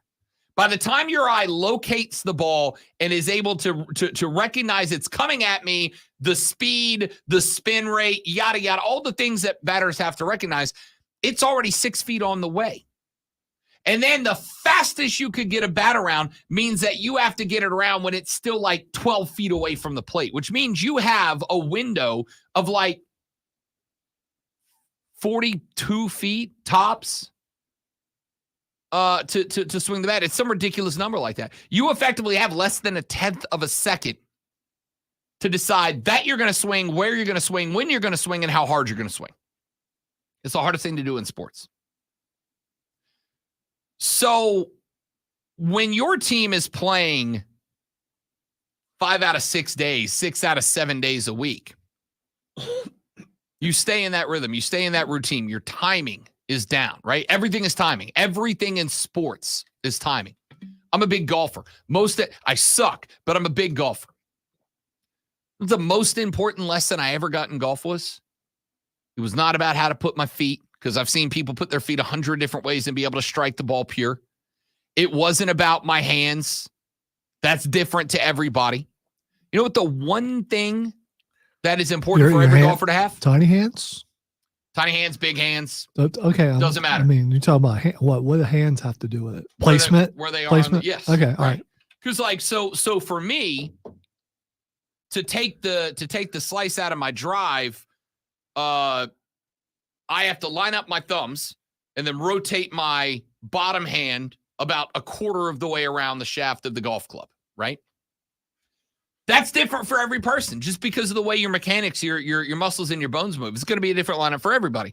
But there is one thing and one thing alone that every person who swings a golf club needs to get right. You know what it is? Timing, tempo, pace, rhythm. If you pull back and then you try to muscle through it and you change the pace of that rhythm, your body jolts. All it takes is one little part of your swing to be out of whack. Your whole swing's out of whack. It's all about timing, tempo, rhythm. Same thing with hitting a baseball. Timing, tempo, rhythm. And so when you take a guy who's gotten like a Matt Olson, leader in home runs and RBIs in Major League Baseball, you're telling me that guy couldn't do better than 2 for 17 or whatever he was in the series? When that was half the batting average he put together in the regular season? You're telling me that? No. The reason that happens is because the timing and the tempo and the rhythm got away from him during the bye week, right? And then you go punch him up against Nola and Wheeler and Suarez, guys that were absolutely dealing. Of course he's going to struggle. You killed the timing, the tempo, and the rhythm. So the problem with this argument is that even though I'm right, and I am, the problem with the argument is it sounds like sour grapes from me, right? Because my team just lost last night, and my team came off the bye, which means, of course he's going to be against the bye. Here's the thing. I'm not alone in this. I'm not alone in this. Tomorrow, noon to 4, Bet for the Cycle, nationally syndicated baseball show. It is America's favorite baseball gambling show, as long as you only ask my mom and Cody's mom. Cody Decker feels the same way. He and I had this conversation last Saturday. We're going to rail on it tomorrow. The bye week is bad. So how do you fix it? Very simple. The wild card round can stay 3 games. We used to have the one game wild card game, right? A lot of people hated that. It's 1 game. Any team can beat any team in 1 game. It doesn't give you a real view. Let's go to 3, and that's fine. I'm going to fix this for you. The wild card round now consists of an opening day doubleheader and a second day game 3 if necessary, right? You go, wait a minute, Rob, doubleheader, that really depletes you. I don't care. I don't care. If you don't like it, don't be a wild card team. Win your division, make it to the division round, get one of the 4 byes. But the opening day of the wild card round is now a doubleheader. The day after the regular season, the day after the regular season concludes, the higher seed wild card has the lower seed wild card fly there. They open with a 3:30 contest. They close with a 7:30 contest. If a team wins both, they're on. If a team splits, then you play the 3rd game the next day. Then the day after that, you move on to the NLDS or the ALDS. And that way, the teams that did get a bye, they get 2 days. They get 2 days to sleep in their own bed, to get some R&R, to sit by the pool, whatever they're going to do, to unwind and rest and get healthy, but not get out of that rhythm and that routine. That's it. It's an easy fix. I would also move the NLDS to a 7-game series, but I'll take baby steps up front. You want to leave it 5, that's fine. The day after the regular season, or at most the day after the regular season, the higher seeded wild cards host the lower seeded the lower seeded wild cards host the higher seeded wild cards. They do so in a doubleheader. Game 3 becomes necessary. You do it the next day. The day after that, you start the divisional series. Because while I understand sometimes you're going to have teams that are going to be able to go through that bye and still win the series, sure. Most of the time it's because, A, they caught a crap wild card team that got lucky to be there. But more often than not, they don't. We had 3 100-win teams. None of them made it through the divisional series. Statistically speaking, that feels impossible. Feels impossible. The 3 best teams in the playoffs all fell in the divisional series after catching a bye. It feels ridiculous. So we need to fix it. Rob Manfred said yesterday after that series came to its conclusion, he was asked about it, and he said, hey, you got to give it time. You got to give it time. You got to let it breathe. You got to let it figure itself out. Dude, we did. That's 2 years. It's back-to-back that this has been the case. Hotter teams win. Philly was the hotter team. They won. Texas was the hotter team. They won. Arizona was the hotter team. They won. Hotter team wins. But, man, it just does not feel right that you had 3 100-win teams, and instead we are ending up with the lowest combined win total between the 4 teams in the NL and ALCS ever, or at least in the 162-game era. The lowest win total of those 4 final teams ever. Second lowest was last year, if I recall correctly. You understand how ridiculous that is? That 3 teams entered the divisional series 14 or more games back in the regular season standings of the teams that were waiting for them off the bye, and all of them won. All of them won. All of them won. That's too big to be a coincidence. Texas said, Rob, pressure has a lot to do with it. Not time off. Some guys' heartbeats just don't go up. I'm not saying it doesn't. The Braves choked. But you can't say timing doesn't have something to do with it. I will tell you this right now. I freaked out last night. Me and Timmy V from the Swamp Rabbits were texting late into the night talking about that game. There was a moment where the Phillies fans were giving the Braves team hell from the dugout, and Orlando Arcia turned around, looked at the Phillies fans in the middle of the game, pressure game, down 2. Very winnable game. Turns around and starts pointing at his ring finger because he's got one and the Phillies don't, right? He's like, oh, yeah, we got you. Shut up. And I'm like, dude, how are you going jack jaw with a fan from the dugout in a 2-run game that determines if you go home or you go on to a game 5? I'm not going to disagree. The Braves were mentally weak. Right now, the Braves are the face of mental weakness in sports. I'm not going to argue with that.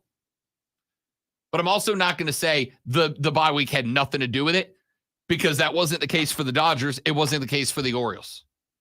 I don't know, man. I feel like something's got to change.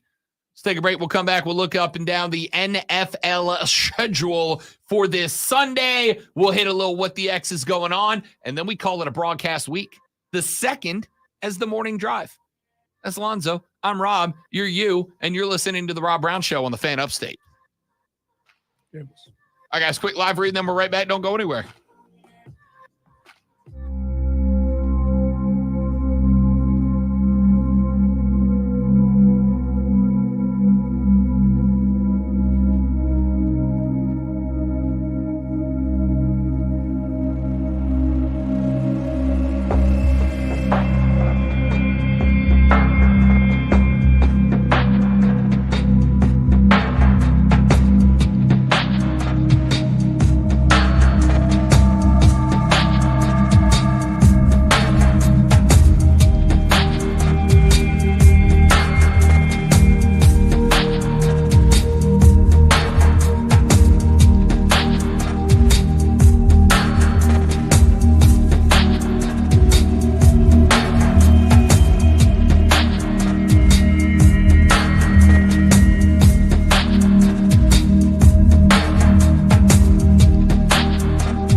right. From the playing field to the stands to your own living room, Ingles Markets has everything you need to fuel your athlete or satisfy all the hungry fans in your life. That might not be fair, IT Gamecock. That might not be unfair at all. The Dodgers and Braves are just perennial October losers, man. Like, I'm very glad we got ours. I'm glad the Dodgers got theirs. We have at least one to hang our hat on, but just perennial October losers. I don't get it. I don't understand it. Hey, the second and third wild card, you build on the wild card in case the second best team in the league is also the second best team in their division. Adding more teams rewards mediocrity. I don't like it. Be better. I agree. The problem is, just like with everything else, Joey B, it's more playoff baseball on TV. That's what this is. That's what all of this is. It's all television. That's fact. That's fact. Attaboy Harper got Bryce Harper awake, and he was indomitable after that. Dominable.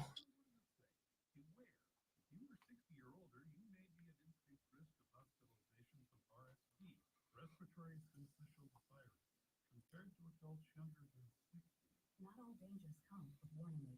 Talk to your pharmacist or doctor about getting vaccinated against RSV today. Learn more at wearersv.com. Had a discussion with the people at Borderlands yesterday, and they're still working on that guest.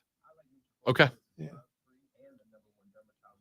And they are aware of our shift change, but they were already aware because We can record it whenever. No, I know. Yeah. I know. I can set the stream up for me. He's going to be on the show next week on Pulse, and so we would. Rob? Yeah, we wouldn't be doing it till the week leading up Yeah. anyway, which would be at that week. So Yeah. we've got time. And yeah, I mean, we also have time to come in here and record it. Yeah. For sure. Or we can just do it live on stream and then replay the 100%. interview 100%. on the show then. And I'm gonna be honest with you, if we can do it outside the stream, I'll take all the time they got. We can take that thing for a long time. No, you almost want that to happen. Yep. But I prefer it to be on the air also because that helps the Comic-Con Junior more, us being on the air. But I just want it to be on the stream so you can try to virtually scissor him.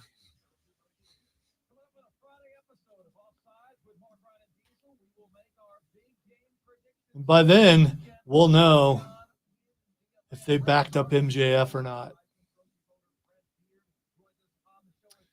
If he doesn't let Max help Max, I'll be devastated.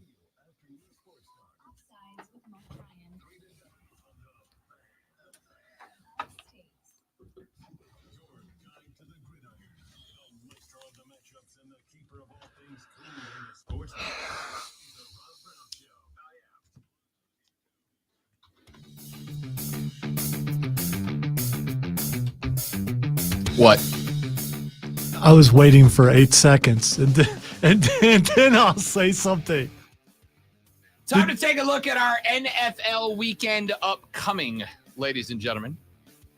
All right, that's been 8 seconds. I just want to say, you enjoy that thing way too much for two reasons. One, because of all the praise it gives you, and then the joke on me at the end. So, I'm happy for you, dude. I really am. It's a great clip. It's a great clip. It's a great clip. It's a great clip. I'd It's a also be great clip. really extremely happy if the Panthers could actually pull off a victory Sunday. Probably not going to happen now. Well, the Panthers kind of pulled off a mini victory yesterday because Steve Smith went full Steve Smith on the air last night. Before Thursday Night Football, Steve Smith was standing on the sideline at the Chiefs-Broncos game. And, of course, one of the wide receivers for the Broncos is Jerry Jeudy. Jerry Jeudy, former Alabama Crimson Tider, and Jerry Jeudy, a young man that Steve Smith has had some words for in the past because Jerry Jeudy has, and I will agree with Steve Smith on this, not lived up to his full potential. And I think Steve Smith is kind of one of those cats that motivates through insults. He's going to insult you to be the best that you can be, you know? Steve Smith has frequently had I hate those guys, man. Give them a hug. That's what they need. They need a hug. Lonzo's big hug guy, big supporter of hug Yeah, life. insults, cracks, things like that. Yeah, That's poor taste. So Steve Smith has frequently referred to Jerry Jeudy as one particular word, which in the clip I'm about to play for you, he will describe that word and what he means by it. Well, last night, as Jerry Jeudy has had a better year, not great, but a better year this year. And oh, by the way, Lonzo, let's play a quick quiz and see if you can get the answers right. What team is it that has been recently linked to a quest to make a trade for a wide receiver? That would be the Carolina Panthers, Rob.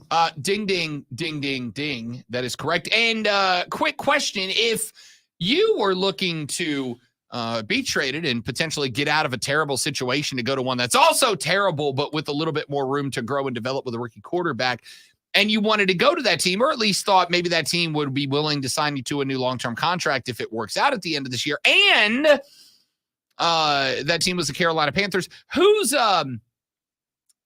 good side would you want to stay on?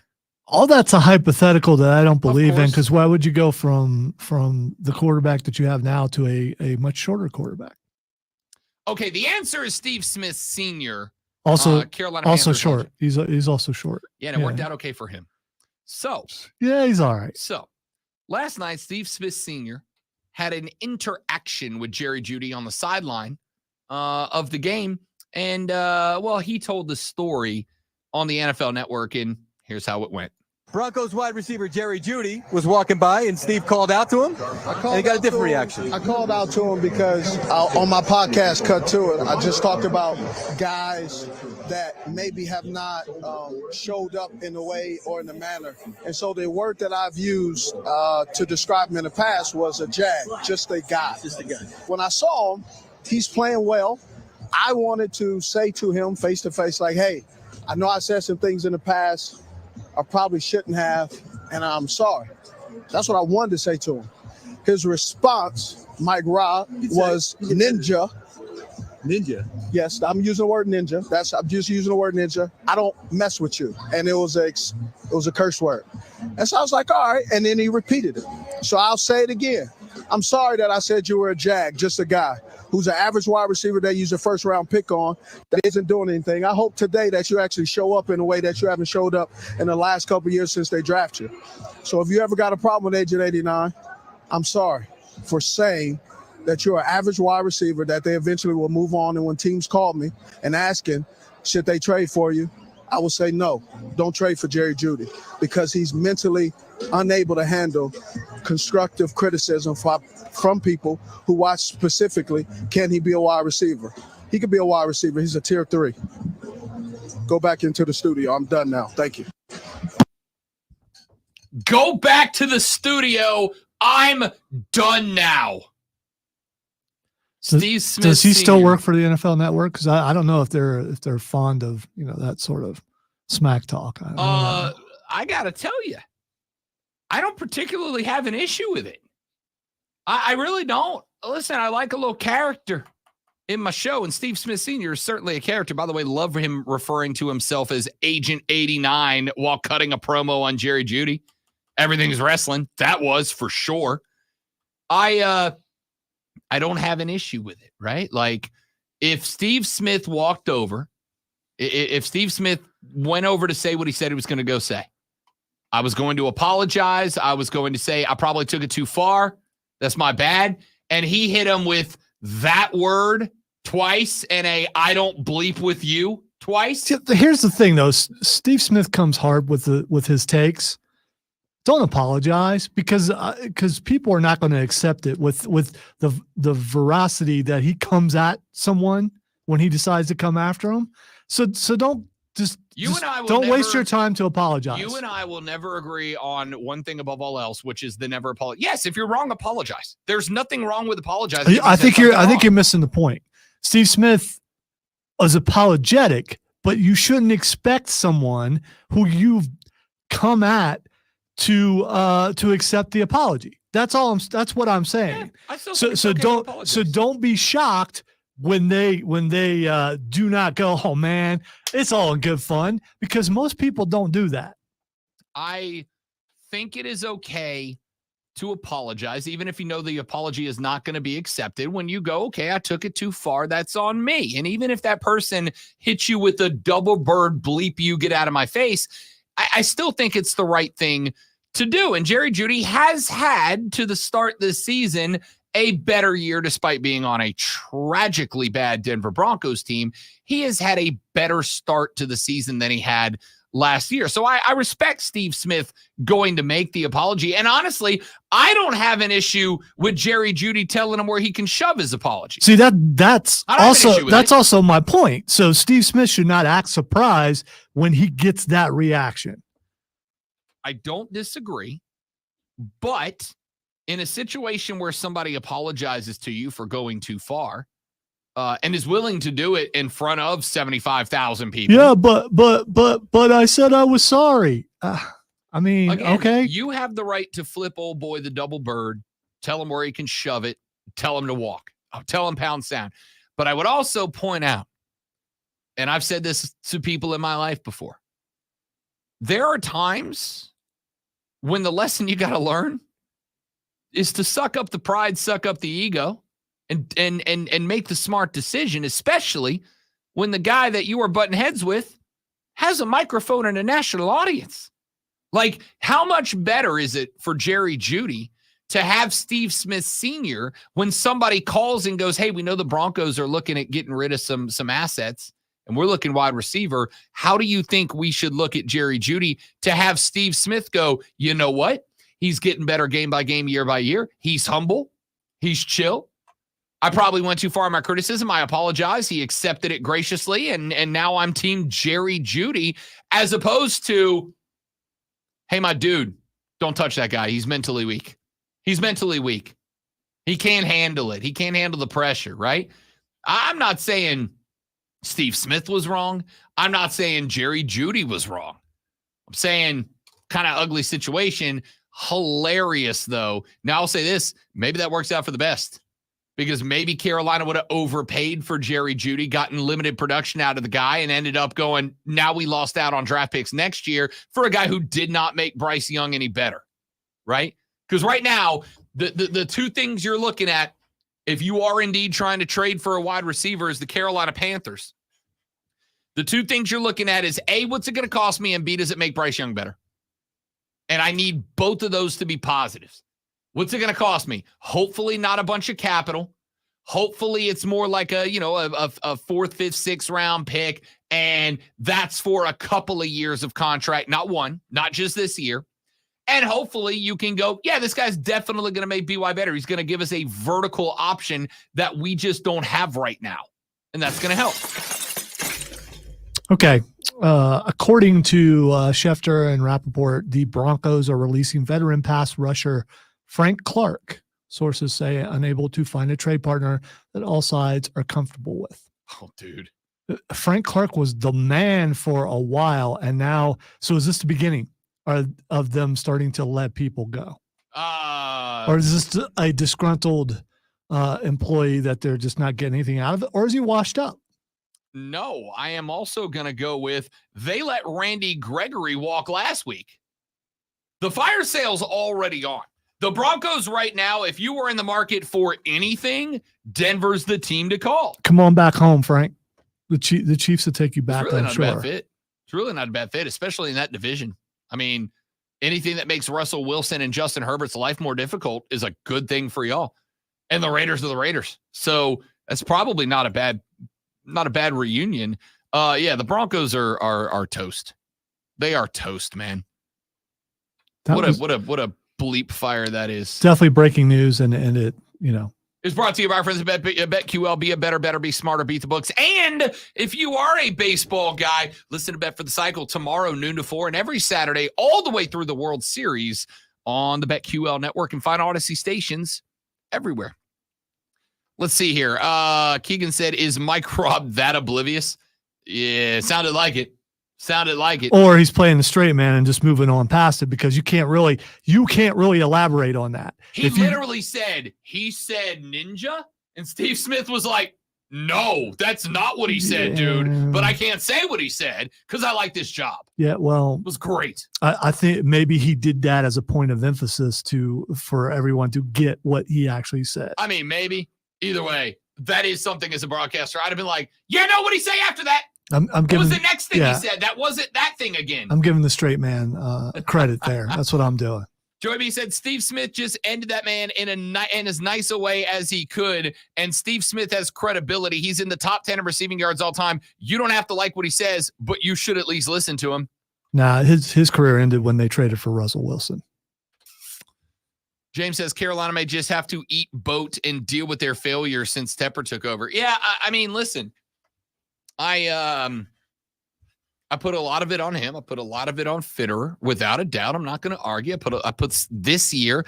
I put a lot of it on Frank Reich, and I put a sprinkle of it on Bryce Young. A sprinkle. Just Wait, what? A dusting. What? I told you that. I told you that with Rashad yesterday. That's like a pinch of salt. Is Just that just just a little? Like okay. Salt Bay, but with blame. Ah, okay, all right. Just You have to bend your arm like that to yeah, do. you got to okay. do the stupid like smirk face and everything. Okay, all right. It's the only way it works. Look, I am very interested to see. Was that like a Steve Smith apology? Is that what that was? I am very interested to see what the offense for the Carolina Panthers look like tomorrow. I'm very intrigued to see what it looks like. I am interested to see what this simplified offense looks like. I've told you my hypothesis on it. I think that they have evaluated the roster. They've realized there is zero vertical threat. The fastest wide receiver on this team is a 33-year-old possession receiver in Adam Thielen, according to Next Gen Stats, right? Like, Rashad hit me with like, I don't think he's the fastest on the team. I said, he's not the fastest on the team. He's the fastest route runner they have on the team right now, which means that Chark and Chenault, et cetera, aren't getting any separation in order to turn on the Jets in their routes, and that's a big Did you problem. see what Kelsey was clocked at yesterday? 19. Yeah, I got to find the exact number, but they made a big deal out of it. He's quick, So man. he's a large man too. Travis Kelce would probably be the fastest route runner on the Carolina Panthers right now as a tight end. That's how bad it is, right? He would also be the best receiver on. Without a doubt. Yeah. So He's the best receiver right now on the Chiefs, so he definitely would be the best one on the Panthers. with that being said, I am intrigued to see what the simplified offense looks like, because I think, and this is what I would do. All right. And I'm not a smart man. Do we still have another break to take? We do, right? I forgot. I don't even know where we are on the show. It's Friday. Get off me. We do. All right. We'll take that. Let me say this. We actually have two, but we got to take this one because we're running a right. little bit late. So because it's Friday. That's why. That's why.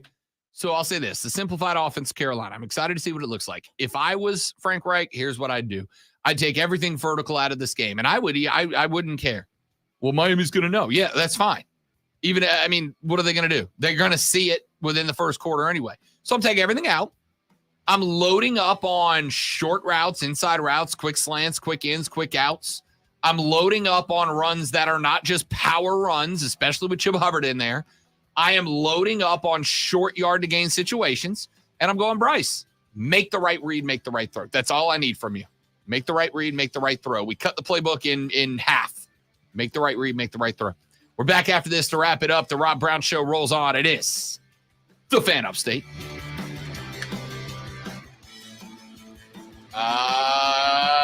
See what he did there? I did. See what he did there? I did. Yeah.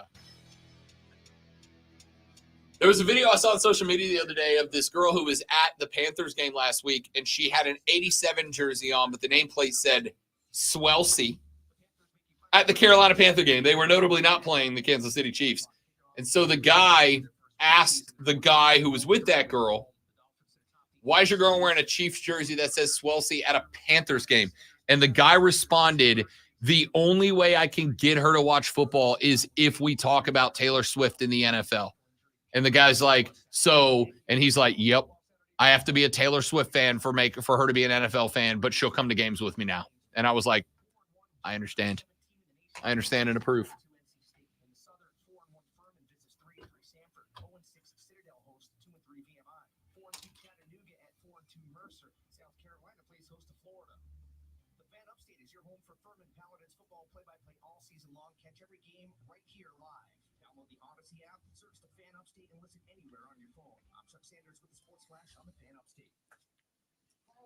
Yes, James. Tecmo Bowl simplified. Yes, that's exactly right.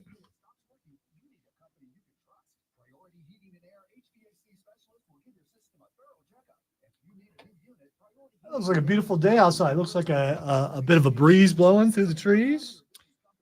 I'm going to be remarkably close. Remarkably close. You too, by the way. You have a good outside weekend. Tonight? I mean, this afternoon. Hence why I need a nap. Yes. totes obvi, dude. All right, my wife is looking at cats now. Yeah. So I mean, so we're definitely getting a cat, and she really likes the Siamese cats. Lonzo has a. All right, I live in the woods and I have a rodent problem. I can't. I mean, we have people out to take care of it. That in a way that No. didn't make it sound I mean, terrible. and it's going to get worse as it gets colder. It just, I mean, you think you kill them all and they come back. I mean, so we need a cat, but she has a cat allergy, so that's a problem. So finding a cat that's as close to being hypoallergenic as possible apparently is expensive. So she put herself on some waiting lists last night. So hopefully we'll be getting a cat soon. But we did research and found out that a declawed cat doesn't catch mice the same way. So we gotta go with claws. Correct. And it makes sense. They got to be able to catch them. Yeah. So, I mean, but we'll get like a cat that goes, look, a mouse, probably. Dad, look. I see one. There he goes. Look at that. Man, he's a fast one. Hey, I have a question for you guys. Am I ridiculous for not wanting to spend over $100 on a polo shirt, even if I really like the shirt? Well, you did look at the price of the sunglasses. I was going to say, after you bought those Dion sunglasses, For $60. This is $100 for a shirt. And it's a very dope shirt. all right, as someone who just went out and bought a hat that he's only worn once for like $80, I can't, and making sure that I work it into my show for Halloween, just so I feel like, you know, I've used it twice. You're an adult, man. Spend your money on whatever you want. As long as you can still eat and have gas to get to work, do your thing. $100 for a polo shirt. Yeah, it's a very cool shirt. I have statues, anime statues that are worth that much. So I'm gonna drop the shirt into your DM so that you can see what I'm working with Ooh, here. Rob is I don't my want to put it on the DMs. stream because I don't want to promote X's over capacity. Please wait a few minutes and try again. X is over capacity. Yeah, that's what I just said. I've never seen that before. All right, Just send it your DMs. Yeah, I'm looking. What do I know about style? I would tell you that Travis Kelce for sure would wear That's a that great shirt. shirt. Yeah, It's a yeah. great shirt. I If that shirt was $70, all right. I'd already bought it. All right, if I were Rob Brown, I would rock that shirt. That's yes. Oh, buy don't the get me shirt, wrong. dude. My question is not the desire to rock the shirt. I just found a golf polo. You're mean, Roger. You're really white mean. with all these different colored dinosaurs all over it, like dinosaur silhouettes, and it's a great dinosaur shirt. And I'm a big dinosaur guy, but I can't do after taxes over $120 on a polo. Final segment of the Rob Brown Show rolls on. This is the Fan Upstate. Welcome back, ladies and gentlemen. Let's take a real quick scan. We got into some of the NFL games on betting lines earlier today. No bets jumping off the table at me, Lonzo, which says to me we got a pretty good weekend of football lined up. It opens Sunday at 9:30 in the morning in London, which is apt because the King hath returned. King Henry, Derrick Henry, and his Tennessee Titans playing the role of the home team against Lamar and the Baltimore Ravens. This is it for Baltimore, right? Like if Baltimore is going to be A game you considered can an hear- AFC contender, they've got to win this. Yeah, a game you can hear right here on the Fan Upstate. Sure by can, the bright way, and early. I never jumped on that Baltimore hype train, and you came at me some. You know, I might need another Steve Smith apology. I don't know. I just not. I mean, after he held out and was put up, you know, to be traded, and no one seemed to want him and everything. I just this was not the kind of season you expected for him to have. But he did just get paid. So I mean, you know, and I think percentage wise, I'm guessing that more quarterbacks who get paid have kind of an off season after they get paid. I'm intrigued, man. It seems that way though. It does. It feels like if Baltimore is going to be considered amongst the ranks in the NFC, they've got to win this game. They cannot drop this game to a Tennessee Titans team that is 2-3, with a loss to the Colts and the Saints. That ain't going to get it. Washington's at Atlanta and Mercedes-Benz Stadium, where the Falcons last week knocked off the Texans to come off a 2-game losing streak. The 3 teams the Falcons have beat, though, the Panthers, the Packers, and the Commanders. They lost to the 2 teams they played that were worth anything, the Lions and the Jags. Man, I'm up in the air in this game. Bijan Robinson is absolutely a Rookie of the Year candidate, but like for whatever reason, Sam Howell and the Commanders just won't go away. Upset special. Give me Washington. All I know is, people keep talking about hot seats, like with Belichick and guys like, how is Ron Rivera not on the hot seat? New ownership. That's why, because the team's not that good, and Josh Harris knows that. Yeah, well, it's, usually you come in, you go, okay, this guy's been here for a while. What has he done? And he's been what he has been. I know he got a team to the Super Bowl, Snyder, but he is so mid.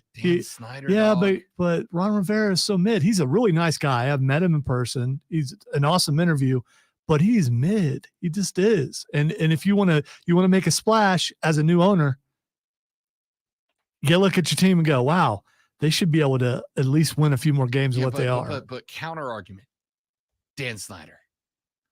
Dan Snyder's the reverse King Midas. Everything he touched turned a boat. But he's gone. And that, right, but you could also look at Ron Rivera's overall record and what he does season after season. And I would say this is a must win for him. Fair enough. San Francisco's at Cleveland and no Deshaun Watson. San Francisco's going to win that by 50, right? Yes. Probably. Yeah, probably. The injury list for Carolina is the starting lineup at this point. I really wanted to pick Carolina to cover, but I can't do it. Miami's going to win this game by 21 or worse. It might get ugly. Indy's at Jacksonville. This might be the most interesting game of the early window to me. Indy at Jacksonville. No Anthony Richardson. Minshew mania. I believe it. I believe in Minshew. I know. And I agree with what you said earlier. He starts hot and then he levels off. Yep. But I'm not so sure that happens this time. That's fair. That's fair. New Orleans at Houston. Look, I think the Saints have got to. I'm not saying they will. I think they've got to win this. Any chance for them to hang in there and win this division over Tampa, they have to win this game.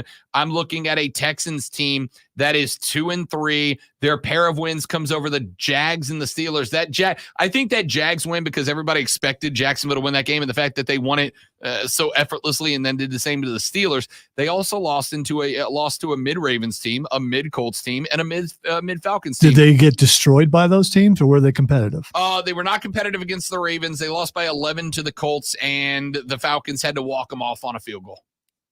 So I think the hype over the Texans. CJ Stroud, Rookie of the Year. No chance. Bijan Robinson's going to beat him, lap him for that competition. We'll see. Lap him.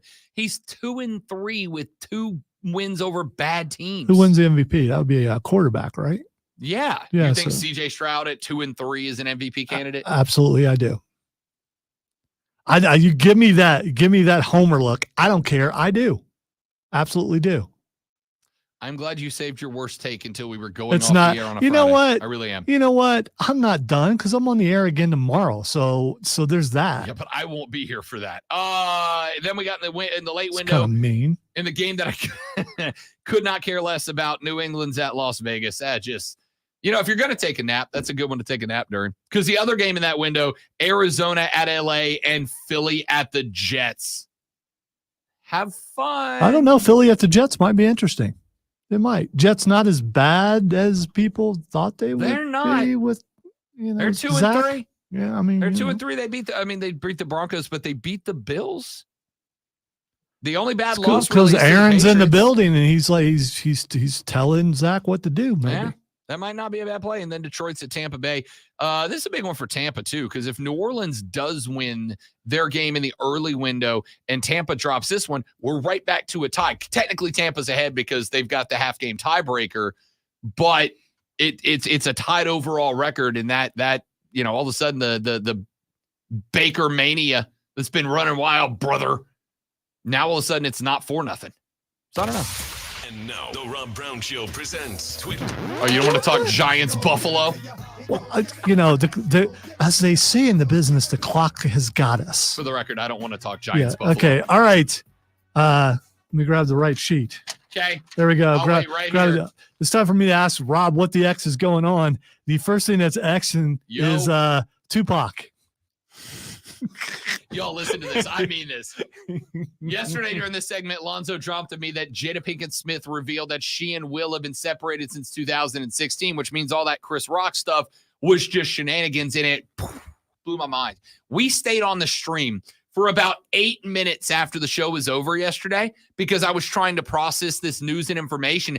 And by the way, our stream bumped to the highest number of viewers that it had been all day when we were talking about this. And then I get home and I get done with the Braves game and I'm going to bed last night and I'm scrolling Twitter and it says Tupac proposed to Jada Pinkett Smith while he was in prison before she got married to Will. What is happening? She's also said that he's her soulmate. Yep, I heard that. He said that. She said that while she was married to Will Smith. Yeah. Do you understand that this is my big problem? Will, what are you? I'm not doing this again. I'm not. I have some conspiracy theories, but I'm not going to put them out here. Tune in Saturday night. No. You and I will just talk about it in the office. This is down that. It's a place of darkness that I will not put on the air. Cannot wait. Ladies and gentlemen, that's it for us. Enjoy your football this weekend. Don't drink and drive. I'll punch you in the face. Have a fantastic one. We'll be back Monday from 6 till 10 a.m. to wake you up bright and early all over again. That's Lonzo. I'm Rob. And this right here is the Rob Brown Show on the Fan Upstate. Later. Yeah.